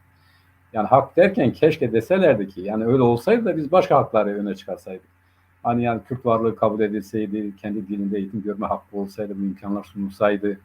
Yani diyelim ki Avrupa'nın herhangi bir ülkesi gibi bunlar olsaydı herhalde biz o zaman daha farklı haklarla, daha farklı taleplerle gündemde olurduk. Ne yazık ki bugün kimileri açısından işte böyle Kürtleri geri noktaya iten veya birileri diyor ki ya işte bunlar Amerika ile işbirliği yapıyor, bunu yapıyor, şunu yapıyor, böyle kendini bilmez iki insan var. Biri prof, biri doktor. Biliyorsunuz zaten onlar her gece bize atıyorlar. Amerikan işbirlikçisi, bu iş, şu işbirlikçisi. Amerika'nın kucağına oturmuşlar. Amerika ile birlikte yıllardır her şeyi yapıyorlar. Giydikleri elbise bile Amerikan malıdır. Her şeyleri Amerika'dır ama oradan bizi eleştirmekten de utanmıyorlar yani. Bu kadar rezilce bir durum var. Tabii ki biz bulunduğumuz her yerde bizi inkar eden kim olursa olsun, bizi destekleyen, bizim hakkımızı tanıyan, bunu anlayan, bunu önemseyen kim olursa olsun, bunu açıkta söylüyor, gizli kapalılıkta değil, bu insan hakları meselesidir. Tabii ki biz isteriz ki bütün dünya bugün desin, kardeşim bu hakları tanıyın. Yani bu hakları tanımamak gayri insaniliktir. Biz tabii ki onlara iyi yapıyorsunuz dedi. Hayır bizi savunmayın, bunları söylemeyin denilebilecek bir şey mi? Yani o akıl sağlığından kuşku duyulacak insanların tutumudur. Yok sen bana destek verme, yok sen bana bunu yapma. Hatta bir arada birisi demişti ki evet ben Cumhurbaşkanı adayı olacağım ama sadece Kürtler bana oy versin. Ya böyle bir şey olabilir mi? Sen Cumhurbaşkanı adayı olduğun zaman da yani genelde herkesten oy alacaksın yani böyle bir şey olur mu? Şimdi biz haklarımız ihlal ediliyor, haklarımızı tanıyın dediğimiz zaman da Amerika sen karışma mı diyeceğiz? evet. Ya da Rusya sen mi destekle diyeceğiz? Yani böyle bir şey olabilir. Onun için bunlar böyle bunların etkisine kalmadan tutarlı demokrat bir insan olarak kendi haklarımız olduğu gibi herkesin, ihlal edilen herkesin haklarının tanınması için bizzat kendimiz için de bunu söylemiyoruz. Her yerde, bulunduğumuz her yerde mücadele etmek lazım, konuşmak lazım, söylemek lazım, barışçıl bir şekilde. Yani onu da zaten söylüyoruz, her yerde söylüyoruz. Biz haklarımızı barışçıl, demokratik, anlaşılabilir yollarla elde etmek istiyoruz. Artık bunu duyun, dinleyin sesimizi. Yıllardır, yüzyıllardır bunu söylüyoruz. Yavaş yavaş bunları da çözmeye başlayalım diye düşünüyorum abi. Bu konuda söyleyeceğim bu. Evet, Hasan kardeşim herhalde tatmin olmuştur. evet. Gerçi Hasan benim bu konuda ne düşündüğümü bilir de. Hı hı. Tabii yani Sen Fahri Konyalısın abi. evet, ben de Fahri Konyalı sayılırım. Sen Fahri. Konya'nın benim de Konya'da emeğim var. Evet, evet. Orada Aynen. bir problem yok. Tabii yani Biz, yani dışarıda dediğim da gibi seninle epeyce hayranlarım var yani onu söyleyeyim buradan abi. Konya'da önemli bir mücadele yürüttük. Konyalıların olduğu her yerde sen dinliyorsun abi, tanıyorsun. E, Hasan da o mücadelenin bir parçası. O da bizimle Aha, hep beraber yaptık bu mücadeleyi. Zaten bizi şey değerlendiriyorlardı işte Konya'da 35 Kürt diyorlar. Ha. Bu işi hem polis çevresi hem CHP çevresi hem de sağ MHP falan çevresi işte burada 35 tane Kürt var onlar bu işi götürüyorlar diyorlardı. Öyle değerlendiriyorlardı. Evet. Hasan da bu 35'in içinde olan bir arkadaşımız. Beraber bu mücadeleyi verdik. Şimdi tabii Kürdistanlı partilerin tabii ki bizim Kürdistan'ın Pakistan'ın dışında yaşayan Kürtlerin, metropollerde yaşayan Kürtlerin problemlerini programlarında zaten programlaştırmış durumdalar sorunlarını. Parti programlarında var zaten, programlaştırmışlar bunu. Yani Kürdistan sorunuyla Kürt sorununu biz birbirinden ayırıyoruz. Kürdistan sorunu bir statü sorunudur ama Kürt sorunu farklı bir sorundur. Elbette ki batıda yaşayan, metropollerde yaşayan buradaki acil talepleri de Mehmet'in de belirttiği gibi yani bir demokratikleşmeyle ilgili. Ama bizim demokratikleşmeden burada bir vurgu yapmakta bence Mehmet fayda var. Bizim demokratikleşmeden anladığımız iyi şeyin Millet İttifakı'yla Cumhur İttifakı'nın anladığı bir demokratikleşme değil. Bizim demokratikleşmeden anladığımız çoğulcu bir demokrasidir. Çoğunluk demokrasisi değil. Çoğulcu bir demokrasidir. Çoğulcu demokraside de anlaşamıyoruz. Yani ben evet. birçok bu ittifak mensupları, yöneticileriyle yaptığım görüşmelerde çoğulculuk anlayışımızın da çok farklı olduğunu gördüm. Tabii. Kürtlerin çoğulculuk anlayışı Güney Kürdistan'da ortaya çıktı. Kürt milleti kendi devletini kurarken kendi topraklarında yaşayan diğer milletleri dışlamadı, yönetime ortak etti. Aynen bizim çoğulculuk anlayışımız Kürtlerin güney deneyimiyle beraber, güneydeki deneyimle beraber çoğulculuktan anladıkları eğer Kürt milleti kendi devletini kuracaksa o milletin toprakları içerisinde yaşayan diğer milletleri yönetimin ortağı yapacak. Yapmak zorunda. Çoğulculuk anlayışımız bu. Eğer Türkiye'de de demokrasi bir çoğulculuk anlayışı olacaksa o zaman ne yapmalılar? Kürtleri de kendi kimlikleriyle o parlamentoda var olmalarını sağlamalı. Ve Kürtlerin taleplerini açık bir dille kamuoyunda siyasetin ve toplumun gündemine getirme görevleri vardır. Hem Millet İttifakı için söylüyorum, hem Cumhur İttifakı için söylüyorum, hem de Emek Özgürlük İttifakı için söylüyorum. Bugüne kadar yapılan propaganda çalışmalarında Kürt sorunu diyerek Kürt taleplerinin üstü örtülmüştür. Biz de artık buna yeter diyoruz. Bu örtüyü kaldırın. Kürt sorununun örtüsünü kaldırın. Artık direkt Kürt taleplerini dile getirin. İktidara geldiğimizde Kürtlerin hangi taleplerini çözebileceklerinizi kendi seçmeninize anlatın ve kendi seçmeninizden destek alarak ancak parlamentoya gelirseniz bu sorunu çözebilirsiniz diyoruz. Onun için de batıdaki Kürtlerin de bu siyasi partilerle bu tür bir ilişki kurmaları gerekiyor. Yani Kürtlerin talepleri üzerinden bir ilişki kurmaları gerekir. Yani bizim anadan doğma haklarımız, diğer değerli olan yani demokratik hakların anayasal güvenceye kavuşturulması konusunda elbette ki buna evet diyen siyasi partilere oylarını vermeleri gerekir. Birlikte hareket etmemiz gerekir diye düşünüyorum. Çünkü bu onların da sorunu. Hem demokratikleşme bizi de etkiliyor, onları da etkiliyor tabii. Hem de işte bu taleplerin diyelim ki Kürt dilinin eğitim dili olması, Kürt dilinin resmi dil olması, Kürt kimliğinin anayasal güvenceye kavuşturulması, bunların hepsinin oluşumu bizi de onları da etkiliyor. Hep birlikte bu noktadan hareket edersek, biz nasıl burada Türkiye partilerinin tabanlarında bir çalışma yapıyorsak, o Türkiye partilerinin de genel merkezlerine bu konularda baskı uygulanmasını istiyorsak, aynı şeyi batıdaki Kürtler ve metropoldeki Kürtler de bunu yapabilirler. Yani Kürt taleplerinin artık Kürt sorunu vardır, bu parlamentoda çözülecektir. HDP muhatap HDP'dir örtüsünü kaldıralım. Bu bir Evet. örtüdür. Kürt taleplerini örtüyor. Bu örtüyü kaldıralım, şeffaflaştıralım.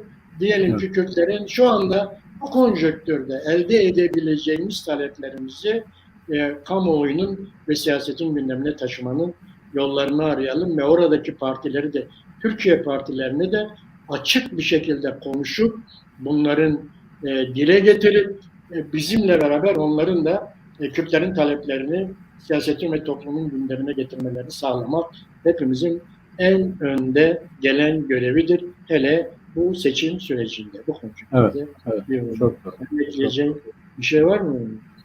Katılıyorum abi. Şu var, burada yani sen aslında özetledin, sadece nitelemedin. Bu seçimlerdeki tipik özellik şudur: Kürtlerin ısrarla bu seçim sürecinin dışında bırakılmasıdır. Dikkat et, bak bu çok önemli. Yani hak var, buna hak kazanmış mı kazanmamış onu bilmiyorum, belli olacak ama yani Kürt olan, Kürtlük adına siyaset yapan, onun taleplerini dile getiren herkesin, dikkat et, ısrarla ve özenle bu siyasi sürecin dışında tutulması yönünde çok bilinçli bir gayret var. Evet. Yani bak dikkat et, yani Cumhur İttifakı zaten Kürtlerle ilgili bir şey söylemiyor. Yani Hüdapar oraya kattı diye Kürtlerle ilgili bir şey söylüyor anlamında değil. Kendi rakiplerinin alttan, yani kendi rakiplerinin ayaklarına çalışmak için onu yapıyor. O bir. İki, Kürtlerle ilgili diyor böyle bir mesele yok, biz bunu çözdük zaten diyor. Bak Millet İttifakı'na bak, Kürtlerle ilgili hiçbir şey yok abi, dikkat ediyorsan. Yani orada bu Deva Partisi bir şey söyledi. Deva Partisi'nin tefe koydular. Vallahi seni yani atarız gibi laflar bile ettiler yani. Sadece o partiler değil, yani başkaları, kamuoyu. Dikkat et, yani güya onlara göre hani CHP'nin dediği Kürt meselesi var, muhatap HDP'dir, çözmüyor karını. Bak HDP'nin kilitlendiği yere bak abi. Özgürlük ve Demokrasi Cephesi gibi, neydi o? Yani onların içerisinde bulunduğu duruma bak, onların taleplerine bak. Ve bir de Kürdistan'a bak. Kürdistan'da seçim sürecine aktif katılabilecek hiçbir Kürdistani parti yok artık. Yani bu hazırlanmış bir süreç. Bu organize edilmiş bir süreç. Yani bunu böyle düşünmek lazım. Bizim aklımızda kapatma davası var. Kımıldayamıyoruz. Yani hak para, bu hak verilmesi çok önemli. Onun için diyorum yani. Bu bence çok bilinçli bir süreç. Bunun farkında olup bunu nitelemek, yani bu şekilde deklare etmek bence en önemli olaylardan biridir. Buyurun abi. Evet, tabii buna biraz da Hüdapar'ı değerlendirelim Mehmet. Yani Hüdapar'ın Cumhur İttifakı'na katılıp katılmaması meselesini. Şimdi Cumhur İttifakı'na eğer Hüdapar katılacaksa %7 barajı nedeniyle ancak AKP listelerinden katılabilir. Yoksa kendi adına %7'yi aşma şansını ona vermezler. Yani Yok zaten abi, daha önceki yok. seçimlerde oyu neydi? Yoksa 80 bin miydi? 100 bin miydi? Ne kadar? AKP de ona bu şansı vermez. Tabii. Bu nedenle büyük bir ihtimalle AKP listelerinden seçime katılacaklar. Bu da onlar için bir handikaptır yani AKP listeleri. Şimdi niye handikaptır? Şöyle Mehmet, Kürtlerin siyasal İslam'da 21. bu yüzyılda gördükleri iki tane büyük diyelim ki kazık var yani. Birincisi Hümeyni'yi destekleyerek İran'da Hümeyni Kürtleri çok büyük bir kazık attı. Çok büyük bir kazık attı. Bütün demeçlerinde biz Kürtlerle beraberiz, Kürtlerle birlikte kuruyoruz yeni İran'ı dedi. Ve iktidar olduktan sonra Kürtlerin üzerine yürüdü. Evet. Rahmetli Kasımlı için şeytandır dedi. Ve Kasımlı'yı da katlettiler. Şah'ın yapamadığını yaptı. Yaptı. Yani siyasal İslam'dan İran'da Kürtler böyle bir böyle bir ilişkileri var diyelim. Böyle bir yaşanmışlık var. İkincisini de AKP hükümetiyle yaptı. AKP iktidarını Kürtler destekledi. O barış sürecinde çok büyük destek verdiler AKP'ye. Ama AKP de iktidar olduktan sonra, devleti, polisi, orduyu ele geçirdikten sonra o da Kürtlerin üzerine yürüdü. Onun için benim önerim, yani Kürtlerin siyasal İslam'la ilişkilerinde bu iki yaşadıkları deneyi hiç unutmamaları gerekir. Ben tabii ilişki kurulmasın demiyorum. Ama bu iki deneyimi hiç unutmamamız gerekir. Bunu mutlaka göz önünde tutmamız gerekiyor. Bunlar çünkü yaşanmışlıklardır. Hı hı. Yaşandık. Evet. Evet, bunları mutlaka göz önünde bulundurmamız gerekiyor. Hüdapar tabii kendisi siyasi bağımsız bir partidir. Artık Kürdistanlı bir parti değildir. Benim onlarla yaptığım sohbetlerde hep biz Ümmetin Partisiyiz diyorlar. Yani biz Hı hı. öyle Hı. Kürdistanlı Parti ve Türkiye Partisi değiliz. Biz Ümmetin Partisiyiz diye kendi kendilerini tanımlıyorlar. Kendi tanımları bu. Şöyle Bu yüzden yapalım mı abi? efendim. Yani şöyle yapalım, yani bu bir bakalım, bu Diyarbakır il başkanlarıyla bir konuş, yani bir gelsinler, bunu böyle açık açık konuşalım mümkünse. Evet, olabilir. Bu bir Konuşabiliriz. Ama iki. burada Hı hı. Hüdapar bağımsız bir parti. Elbette ki kimin hangi Hı ittifakta hı. olabileceğine kendisi karar verecektir. Hı hı. Ama bizim için doğru olan, bizim talebimiz bu ittifakı hangi koşullarda yaptıklarının kamuoyuyla kapalı kapılar ardında değil, açık bu konuyu açıklamaları gerekir. Hı hı. Evet. Hangi Az önce ittifakla? az Evet, önce ne kadar oy almış diye merak ettim ben. Başkan uyardı, not gönderdi sağ olsun. 200 bin civarında oy almışlar genelde. yani, evet. Hı hı.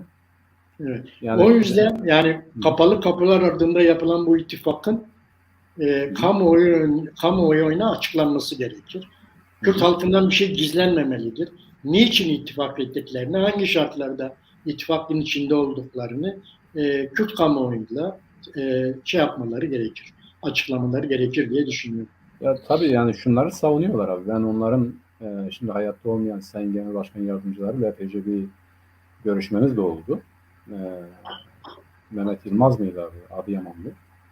Vefat etti o vatandaş. Şimdi tabii programlarını da okudum. Yani önemli talepleri, istekleri var. Diyelim ki Zekeriya Yapıcıoğlu'nun konuyla alakalı, Türk meselesiyle alakalı görüşmelerinde, yani karşıt kanallarda yaptığı görüşmelerde bu konudaki dile getirdikleri de önemlidir. E, Kürt kimliğinin anayasada güvence altına alınmasını savunuyorlar. Türk dilinde eğitim hakkını savunuyorlar. Yani kendilerinin doğrudur, biz Kürt Partisi değiliz diyorlar. Hüdapar'ı, yani Kürt Dava Partisi'yiz genelde örgütleniyoruz. Biz bir Dava Partisi diyorlar ama aynı zamanda Kürtlerin haklarının tanınması konusunda da e, ciddi önerileri, talepleri var. Bunları deklare ettiler, ediyorlar da bence. E, Bunları tanıması itibariyle. Aynı zamanda tabii kendilerini bir kimlikle tanımlamıyor olabilirler. Fakat bu kimlikle hareket eden ya da kimlik meselesi olan bir milletle ilgili ne düşündüklerini biraz daha böyle anlaşılır kılmak için bence bir irtibat, bir kontak kurarsak iyi olur. Onu da konuşalım, tartışalım diyorum. Zekeriya Yapıcıoğlu mümkün olsaydı onunla konuşsaydık bunları açık açık. Yani çünkü kamuoyunda birileri de diyor ki bunlar işte Hizbullahçıdır, bunlar bölücüdür, bunlar bağımsız Kürdistan istiyor falandır filandır gibi bir takım ithamlar da vardır ya da tanımlamalar da vardır. Bunları kendileriyle açık açık konuşmak lazım. Biliyorsun biz Kürdistan'da siyaset yapan ya da Kürdistan'la ilgili siyasi görüşleri olan herkesle irtibat içerisindeyiz. Hüdapar'la da böyledir. Bunları bence bu önemli, bu hassas dönemde konuşmanın faydası olabilir diye düşünüyorum abi. Bu konudaki görüşüm bu. Bunları onlardan dinlememiz lazım. Yani ne Evet, diyorlar? onlardan bilmemiz lazım. Ama sadece İyi olur. şeffaflık istiyoruz. Yani şeffaf Tabii olsun. tabii. Hı-hı. Herhangi bir ittifakın içerisinde bütün siyasi partilerin girme hakları var. Ama bunu hangi şartlarda, hangi koşullarda yapıldığını Kürt halkına Hı-hı. açık kanallardan duyurmaları gerekir diye düşünüyoruz. Bunun da Hı-hı. şeyini böylece geçelim Mehmet Evet. şeyleri. Hı-hı. Güneyde KYB ile KDP arasında süren bir sorun vardı biliyorsun. Devam Hı-hı. eden bir problem vardı. O problemi aşmak için uluslararası güçler de devreye girdi. Ve nihayet bir araya geldi KDP ile KYB. Hı-hı. Ama oradan böyle Kürtleri çok tatmin edici bir sonuç çıkmadı. Sadece bir başka toplantıda görüşmek üzere birbirlerinden ayrıldılar. Hı-hı. Kamuoyuna yapılan açıklama buydu. Yani bir başka toplantıda tekrar bu sorunları ele alacağız dediler. Dileriz ki oradaki bu gelişmelerde bizim de talebimiz gerçekten Kürtlerin birliğini Hı-hı. sağlayacak önemli adımların atıldığı toplantılar olsun derim. Hı-hı. Abi biz hep onu söylüyoruz. Bak şimdi az önce kendin dedin ki Irak Anayasa Mahkemesi Kürtlere ayrılan istikakın, yani o %17'ydi, onlar %11'e mi düşürdü neydi? Yani Kürt nüfusu Irak Evet. nüfusunun %17'siydi. Hatta bir ara 21 mi diyorlar neydi? O çerçevede bir istikak ayrılıyordu. Yani gelirin, yani bütçeden, gelir değil mi? Bütçeden işte %17 miydi, %11 miydi, her neyse ayrılıyordu. Şimdi birileri bunu şikayet etmiş, işte Anayasa Mahkemesi onun için bloke etmiş ya da durdurmuş bunu. Şimdi neyi şikayet ediyor abi? Yani bunu niye anlatıyorum? Az sonra anlaşılacak. Hani bu Türkiye'de birdenbire bakıyorsun, o bir sanatçı vardı ya da her neyse herhangi birini gece sabaha karşı basıyorlar, götürüyorlar. Diyor ya niye bunu götür diyor, hakkında şikayet var. Yani bu şikayet doğru mu, eğri mi, yerli mi, yersiz mi ona bakmıyorlar. Hakkında şikayet vardı. Bu şikayete binaen bu adamı götürüyorlar ya da bu kadını götürüyorlar. Fark etmiyor. Günlerce cezaevinde tutuyorlar. Öbür taraftan adamlar cinayet işliyor, tutuklanıyor, gidiyor, sonra serbest bırakıyorlar. Şimdi bu Irak'ta herhalde bu buradan öğrendi. Yani diyelim ki bu şikayet var. Şikayeti yapan kimdir? Yani hangi mercidir, hangi kurumdur, hangi kuruluştur? Hani Kürtler gidip orada hazineden zorla, silahla bir soygun yapmıyorlar. Ya da hazine Kürtlerin elinde değil ki Kürtlere fazla bir istikak ayrılmış, öyle değil. Yani bunu Irak yönetimi, Irak devleti, hükümeti, hazinenin başında olan adamın yasa gereğince ayırdığı istikaktır. Onun hakkıdır. Buna ilişkin mi bir şikayet var? Bu şikayeti yapan kim? Yani bir nedir yani, bir kurum mudur, kuruluş mudur, yolsuzluk mu olmuş, fazla mı olmuş, eksik nedir yani bu? Bir milletin istikakını bloke etmek, onu durdurmak, açlığa mahkum etmek değil mi? Öyledir. Şimdi bak abi, Irak devleti her konuda bu zorlukları çıkarıyor. Irak devleti, biz bir referandum yaptık. Oradaki nüfusun çoğunluğu, yani seçimlere katılanların %92'si. Doğru mu abi? Evet. %92'si dedi ki biz evet kendi devletimizi kurmak istiyoruz. Ayrılıp devlet kurmak istiyoruz dedi. Irak'tan ayrılmak istiyoruz. Bunu tanımadı. Bunu zorla ilga ettiler. Şimdi istikakı vermiyor. Kürtlerin Kürt olarak hareket etmesi konusunda her yerde engel çıkarıyor. Ama bak bu şartlarda iki parti bir araya geliyor. Yaptıkları tek açıklama nedir? Biz bir dahaki toplantıda görüşeceğimizi kamuoyuna deklare ederiz. Yani görüşmelerimiz devam edecek diyor. Ya şimdi bu kadar zulmün, bu kadar engelin, bu kadar baskının, bu kadar yok saymanın olduğu bir yerde yani sizin yapmanız gereken bu mu Allah aşkına? Yani mesela artık Kürtlerin bir araya gelip birlikte hareket edip yani işte ise şu konuda kardeşim diyelim ki Musul'dan yukarısı bizimdir, burası bizim toprağımızdır. Biz bunun ayrı bir toprak olduğunu teşkil ettirdik. Biz böyle hareket edeceğiz. Bu ikisinin ortak görüşü olmalı. İki, biz bir milletiz. Burası bizim yurdumuzdur. Kendi bütçemiz olmalıdır. Bu da ortak görüş olmalıdır.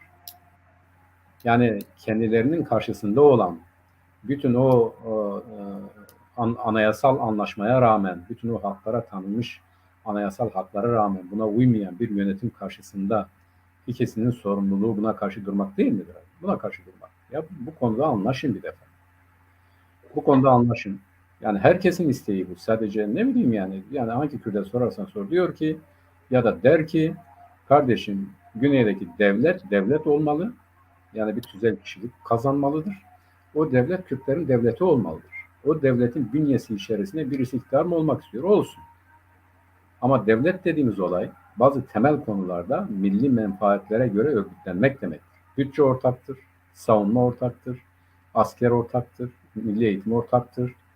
Yani bunlar ortak şeylerdir. İşte diyelim ki sağlık ortaktır, eğitim ortaktır. Ne bileyim bunlar ortaktır. Bunların ayırma imkanı falan filan yoktur. Yani siz neden bu konularda evvela deklare edip evet biz bir devletiz, bizim bütçemiz vardır. Hani dersiniz ki daha sonra bu bütçenin bölüşülmesi konusunda ya da bu bütçeden pay alması konusunda farklı yöntemlere gidebilirsiniz ama evvela siz bir bütçe oluşturun. Yani bir milli devlet kurun ya da bir ulusal devlet kurun. Bu ulusal devlet içerisinde geliri gideri belli, hakkı hukuku belli, ortağı belli bir rejim kurun. O rejimi yönetmek için sonsuza kadar mücadele edin. Kimse buna bir şey demez. Şimdi temel talep bu.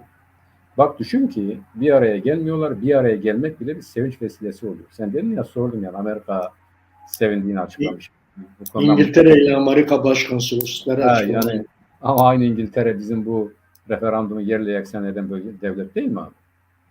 Yani o konuda da işte Basra petrollerinin patronu İngiltere bize Kerkük petrollerinde bensiz paylaşamazsınız, bensiz alamazsınız tepkisi değil mi abi? Hı. Yani sen o ülkenin patronu olan, bütün petrollerini kontrol eden en büyük bir güç karşısında ne yapacağını bilmezsen sonuç böyle olur. Bak şimdi İngiltere gelmiş, yani güya bize insanlık yapıyor. Biz bundan mutlu ve mesut olduk. Niye acaba? Sebep nedir? Yani bizim bir araya gelmemiz neden evvela onları mutlu ve mesut etsin? Öyle değil mi abi? Yani biz bunu kendimiz yapamıyor muyuz? Biz bunu kendimiz sağlayamıyor muyuz? Bu kadar yani 1945'te, 1900 öncesine gitmeyelim. Yani ta Süleymaniye zamanlarından falan ya hadi 45'ten itibaren bırakalım öbür tarafların bize çektirdiğini. Yani Halepçe yani daha yeni bir olaydır. Yani 86, 88'de değil mi abi? Yani Halepçe'de bu adamlar tuttu Evet. işbirliği içerisinde. Yani İran'ın, Türkiye'nin, Suriye'nin ben o süreci çok iyi hatırlıyorum. Bak buraya Türkiye yaralı olarak gelenler vardı. Bunlar rapor verilmiyordu. Ben o konuda o zaman bir makale de yazdım. Serket'inde yayınlandı. Yani bunun Türkiye'nin neden suç ortağıdır diye. İki, o zaman uluslararası bir bilimsel kitapta yayınlanan bir makaleyi de Türkçe'ye çevirdim ben. Yani orada kullanılan gazların ne tip sarin ve hardal gazlar olduğunu uluslararası o bilimsel makaleden ben çevirdim ve Serket'inde yayınlandı. Şimdi bunlar ortadayken yani bu devletlerin suç ortaklığı ve hepsi bir araya gelerek onu da ekleyelim. Hollanda ve şey de vardı abi. Hollanda ve Almanya da vardı bu işin içerisinde. Yani kaynağı da onlardı. Bu gazları oradan almışlardı. İki tane devletten batılı hani diyor ya tırnak içinde medeni devletten. Evet. Ya bunlar daha yeni. Enfal'de ne yaptılar abi? Diri diri gömdüler. Yani orada gömerlerken bunlar KDP'li mi dediler abi? Ya Kürt dediler bunlar ya. Bu kadar basit yani. Şimdi bütün bunlar ortadayken bak bütün bunlar netken ve hala devam ediyor iken yani gerçekten de bir milli mefkureye sahip olan insanların böyle mi hareket etmesi gerekiyor? Velhasıl olay şu, bütün Kürtlerin talebi, bütün Kürtlerin isteği artık bu iki parti arasındaki, dikkat et abi, iki parti arasındaki kaderimizi ilgilendiren çelişkileri bir biçimde son vermek ya da iki partiyle sınırlı hale getirmektir. Yani bir Kürt devleti kurulmalı. Hani diyorlar ya ne haliniz varsa görün. Ama bu devlet garantiye alınmalı. Uluslararası düzeyde teşkil ettirilmeli. Bu yapıldıktan sonra ne yaparsanız yapın yani. Yani ister kavga edin, ister anlaşın, ister anlaşmayın.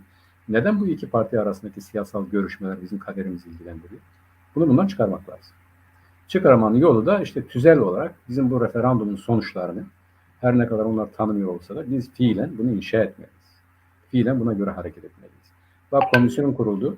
Bu 140. madde miydi? Kaçıncı maddeyle o çerçevede değerlendirilecek olan referandum süreci ve büyük bir ihtimalle birisi şikayet eder. Burada işte bu oldu, şu oldu diye onu da böyle sürüncemede bırakırlar. Yani onu da uygulamazlar. Yani bu konularda artık yani gerçekten de diyoruz ya aklımızı başımıza toplamamız lazım. Bir an önce bunları sonuçlandırmamız lazım. Yani bu konuda söyleyeceklerim bunlar abi. Yani söyleyecek başka bir şey de yok yani. Yok yani zaten biz diyoruz yani eğer bu referandumun sonuçlarını değerlendirmek gerekirse Güney Kürdistan halkı kendi siyasi partilerine bağımsızlık referandumuna %92 oy vererek bir görev verdi. Evet dedi, ben bağımsızlık talep ediyorum. Bunun için de sen gerekeni yap. Nedir gereken? Bir, orduyu birleştir, tek bir ordu. İki, ekonomiyi birleştir. Üç, parlamentoyu çalıştır ve beni bağımsızlığa doğru götür. Bu görevi verdi onlara. Ama öyle gözüküyor ki PYD bu şeyde bu yol haritasında Güney Kürdistan halkının Güney Kürdistan partilerine çizmiş olduğu bu yol haritasında bir takım aksaklıklar var.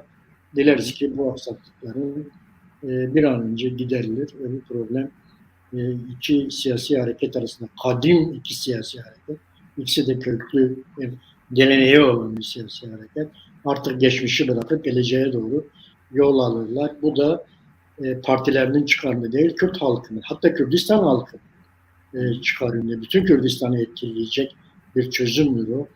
Oradaki gelişmeler. Herkesin, bütün Kürdistan parçalarının gözü oradadır. Bir an önce o işten kurtulurlar diye düşünüyoruz. Mehmet. İran'da bu sabah Mehmet bir gelişme oldu. Bu mühimmat deposuna 3 tane İHA gönderilmiş. Bir tanesi çatıya vurmuş, patlamış. Peki Bayağı kaynağı belli mi abi? Kaynağını açıklamıyorlar. Henüz 2 tanesinin düşürüldüğünü söylüyorlar. 3 tane İHA gönderiliyor. 2 tanesi düşürülüyor, bir tanesi isabet ediyor. Bayağı da büyük bir patlama olmuş orada. Yani E, bunun kaynağı yani hani belli demeyelim de belli zaten. Yani. açıklamıyorlar. Şu anda olay çok yeni. Hı Daha hı. bir açıklama yapmadılar. Açıklandığı zaman herhalde hepimiz duyacağız. Yani Yani önümüzdeki hafta. kendi içlerinde değil herhalde. Kendi ihalelerini kendilerine saldıran Yani bir güç kuvvet. İHA herkes kullanamıyor biliyorsun. Devletlere satılıyor. Evet, evet. Orada da yani acaba devlet içerisindeki bir kalkışma mıdır? Olabilir mi? İşte onu bilmiyoruz. Nasıl bir şeydir Yani bu? eğer İsrail olsaydı bunlar açıklamadan zevk alırdı. Ya da Amerika olsaydı. Evet. Mutlaka söylerlerdi. Söylerlerdi Onu yani bunu gizlemenin bir alemi yoktur.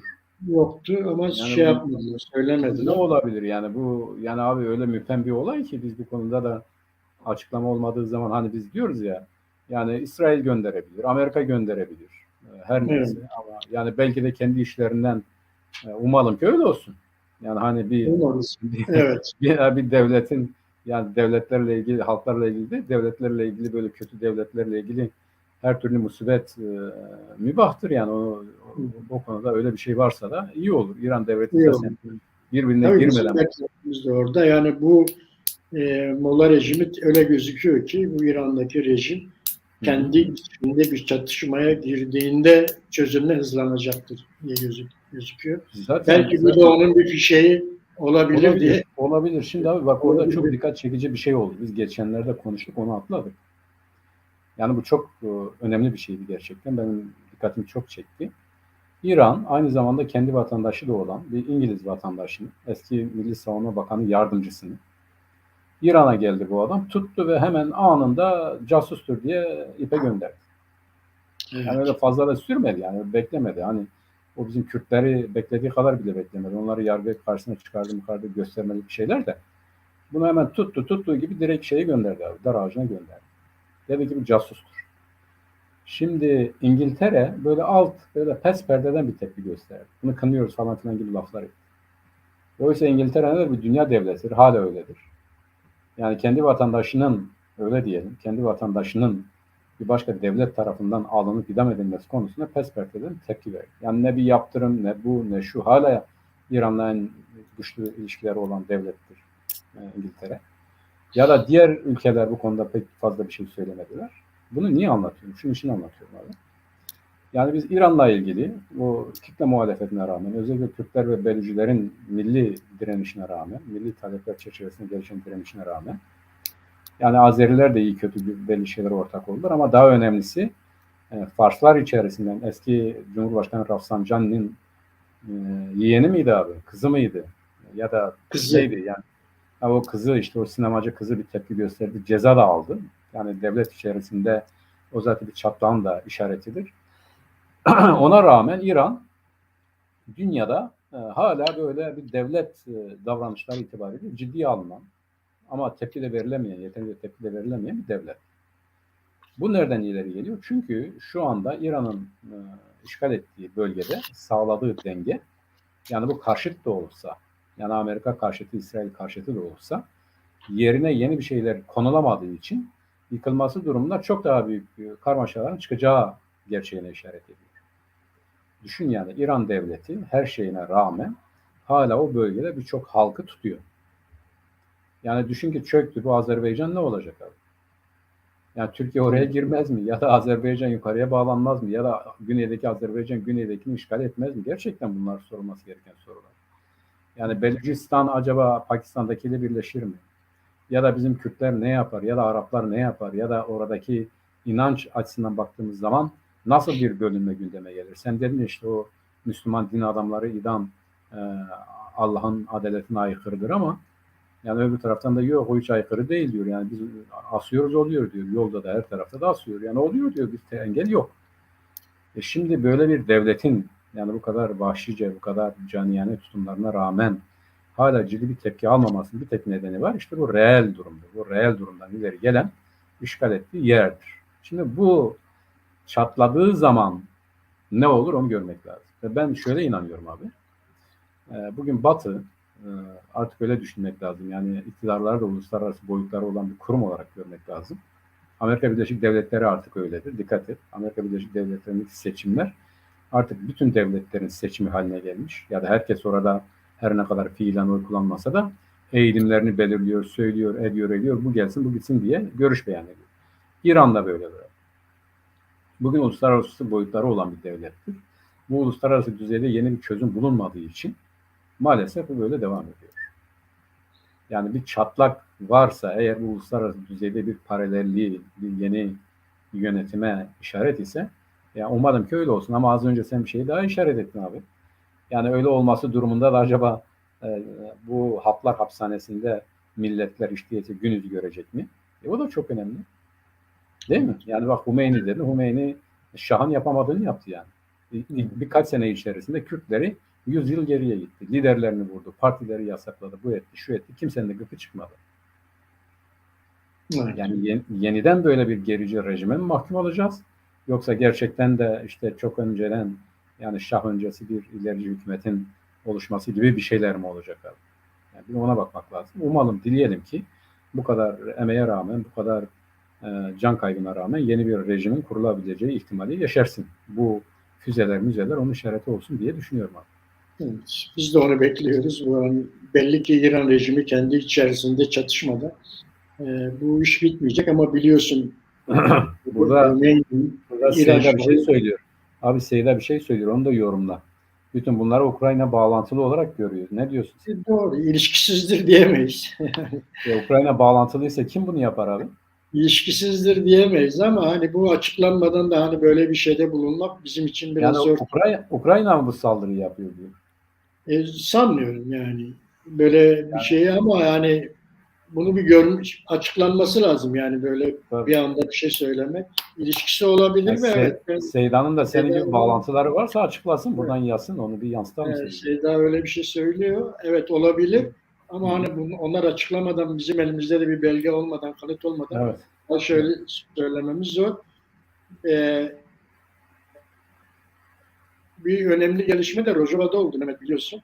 Bu Rojava'da işte 2018 yılında kullanılan kimyasal vardı. Evet. Bu Doğu Guta'da, ilçede, Doğu Guta'da bir Çok ses kimyasal getirmiş o zaman. kullanmıştı. 43 kişi falan vefat etmişti o dönem. Hı. Bunu açıklıyor, bunu araştırıyorlar. 2018'den beri araştırıyordu bu. Kimyasal silahlanma yasaklama örgütü var dünyada. Onlar araştırıyordu bunu. Önemli şeylere ulaşmışlar herhalde. Önemli belgelere ulaşmışlar bu konuda ve bunu Suriye Hava Kuvvetleri'nin yaptığını kesinleştirmişler. Ve bunu da dünya kamuoyuyla paylaştılar. Bu gerçekten çok acı bir olay. Yani Suriye devletinin kendi insanlarına böyle bir kimyasal saldırı yapmış olması. Abi o kendi insanı olarak düşünmüyor ki. Onları öldürülecek insanlar olarak düşünüyor. Yani kendi insanı nedir? Yani böyle bir gerici zihniyet oluştu. Artık kendisi gibi olmayan herkes yok edilmesi gereken bir hedef olarak görüyor. Fakat o konjektürü hatırlayalım abi. Dikkat edersen o zaman eğer kimyasal silah kullanılırsa biz kayıtsız kalmayacağız diye bir Amerika Birleşik Devletleri vardı. Hatırlıyor musun abi? Evet. Hani Davutoğlu diyordu ya bizim işte sınırımız 100.000'dir. 100.000'i geçerse müdahale edeceğiz. Bu 100.000'i geçti, sonra 400'e çıkardı, onu geçti, milyona çıkardı, onu geçti. Milyonlarca insan geldi, yine problem olmadı. Şimdi Amerika'da o zaman bu kimyasal silah olunca bizim sınırımız budur. Hatta Türkiye'de dedi ya bak sen kimyasal silah diyorsun, bak kullandı, hadi müdahale etsene dedi. Hatırlıyor musun abi bu tartışmalar içerisinde? Evet. Ve o zaman bu tartışmalar içerisinde gerçekten de dikkat edersen bir takım Türkiye'den de oraya bir takım alet edevat gittiği, bir takım kimyasal gazlar gönderildiği de ortaya çıktı. Adana'da bir operasyon yapıldı. Hatırlıyor musun abi? Evet. Orada bir takım kimyasal gaz belirtileri, kalıntıları vesaire tespit edildi. Yani alt izinin it izine karıştığı bir dönemdi. Gerçekten yani o şartlarda Esad'ın düşmanları bile Esad bunu yapmış dedikleri zaman tedbirli davranıyorlar. Yani her şeyin kendi aleyhinde olduğu bir zamanda böyle bir şey yapması düşünülebilir bir şey mi? Ama şimdi bu uluslararası bağımsız kuruluş öyle görünüyor. Yaptığı incelemeler neticesinde eğer Suriye ordusu bunu yaptı diyorsa da tabii hatırla abi yani bu uluslararası bizim bağlantılı kuruluşlar dediklerimiz de mutlaka yine bağlantılı kuruluşlardır. Onu ciddiye almak lazım. O güvenilirliği konusunda her zaman temkinli olmak lazım. Ben kullanmaz demiyorum fakat yani o şartlar itibariyle hiç kimse, o konjektür itibariyle o tartışmalara baktığımız zaman hiç kimse çok sınırlı bir çevre dışında herkes ya Esad bunu yapmış olamaz, bu kadar aptallık olamaz diye söylüyor. Yapmışsa tabii daha büyük bir affedersin daha büyük bir insanlık suçudur. Aptallığın ötesine geçen bir şeydir. Gözleri o kadar çok kararmış ki yani insanları birçok da çocuk vardı. Hatırlıyor musun abi o zaman vefat eden birçok çocuk da vardı. Böyle bir durum yaşandı. Tabii insanlık suçu. Yani eğer bu kanıtlanmışsa Esad'ın geleceği kararır. Yani bunu hiç kimse unutmaz. Yani hiç kimse bu insanlık suçunu Saddam'da olduğu gibi aynen o bize karşı kullanılan gazların nedeniyle hiç kimse unutmaz. Bugün olmasa, yarın olmasa öbür gün işte bir Yugoslavya'da olduğu gibi sorunlar mutlaka ve mutlaka birileri tarafından cezalandırılır. Bu bence böyle sonuçlanabilecek bir şeydir ve şu konuda da doğruysa tabii yani olmaz dememek lazım. Yani Evet. her şeye olabilirlik içerisinde ele almak lazım. Şüpheci bakmamız lazım, bilimsel bakmamız lazım. Evet. Bizim elimizde kanıt yok, inceleyebilecek şartlarımız yok. Şüpheci bakmamız lazım. Zaten Seyda da öyle bakıyor. Şüpheci bakıyor. Bilimsel bir yöntemdir. Şüphelenmek bilimsel bir yöntemdir. Şüphe olmasa bilim ilerlemez. Bilimin ilerlemesi şüpheyle mümkün. Evet. Seyda da öyle bakıyor. Elbet doğru. Bakış açısı bilimseldir. Şüphelenmek hepimizin hakkıdır. Ancak öyle sonuca varabiliriz. Evet Mehmet, programın sonuna geldik. Evet. Sonuna geldik. Şunu söyleyeyim abi. Yani Kürtler bu Cumhurbaşkanlığı adaylığı üzerinden hani yeterlik var mı yok mu ayrı bir şeydir. Hiç değilse adaylık için 100.000 oy toplamak açısından bile olsa kendi taleplerini dile getirmek açısından bu 100.000 oyu alırken neden aday olmak istediğini gerekçeleriyle anlatmak itibariyle bu yolu da düşünmelidirler bence. Yani bu seçimlere her düzeyde, her alanda nasıl müdahil olunabiliyorsa olunmalı. Ve Cumhurbaşkanlığı adayı çıkarmak da bunlardan biridir. O Cumhurbaşkanı adayı 100.000 oyla biliyorsun aday olabiliyor. Bu süreçte de o 100.000 oyu da neden istediğini, neden aday olmak istediğini çok sarih bir şekilde halka anlatmalıdır. Bu bir imkan olacaktır diye düşünüyorum. Tabii şu anda yani o öyle bir imkan yok gibi gözüküyor. Ama bizim asıl şeyimiz bu süreci Kürtlerin taleplerinin dile getirildiği siyasetin ve toplumun gündemine, yani sen bu anlamda söylüyorsun. Evet. Yani bu acil talepleri mutlaka siyasetin ve toplumun gündemine getirme konusunda her aracı kullanmamız gerekiyor. Aynen. Biz de bu süreci, bu konjonktürü 14 Mayıs'a kadar olan bu süreci ve 14 Mayıs'tan sonra da gelişecek anayasa çalışmaları sürecinde Kürtlerin taleplerinin siyasetin ve toplumun gündeme getirilmesi konusunda yoğun emek sarf etmemiz gerektiğini bilincindeyiz. Evet. Herkese kolay gelsin diyelim. Hep beraber bu işi yapmamız gerekiyor.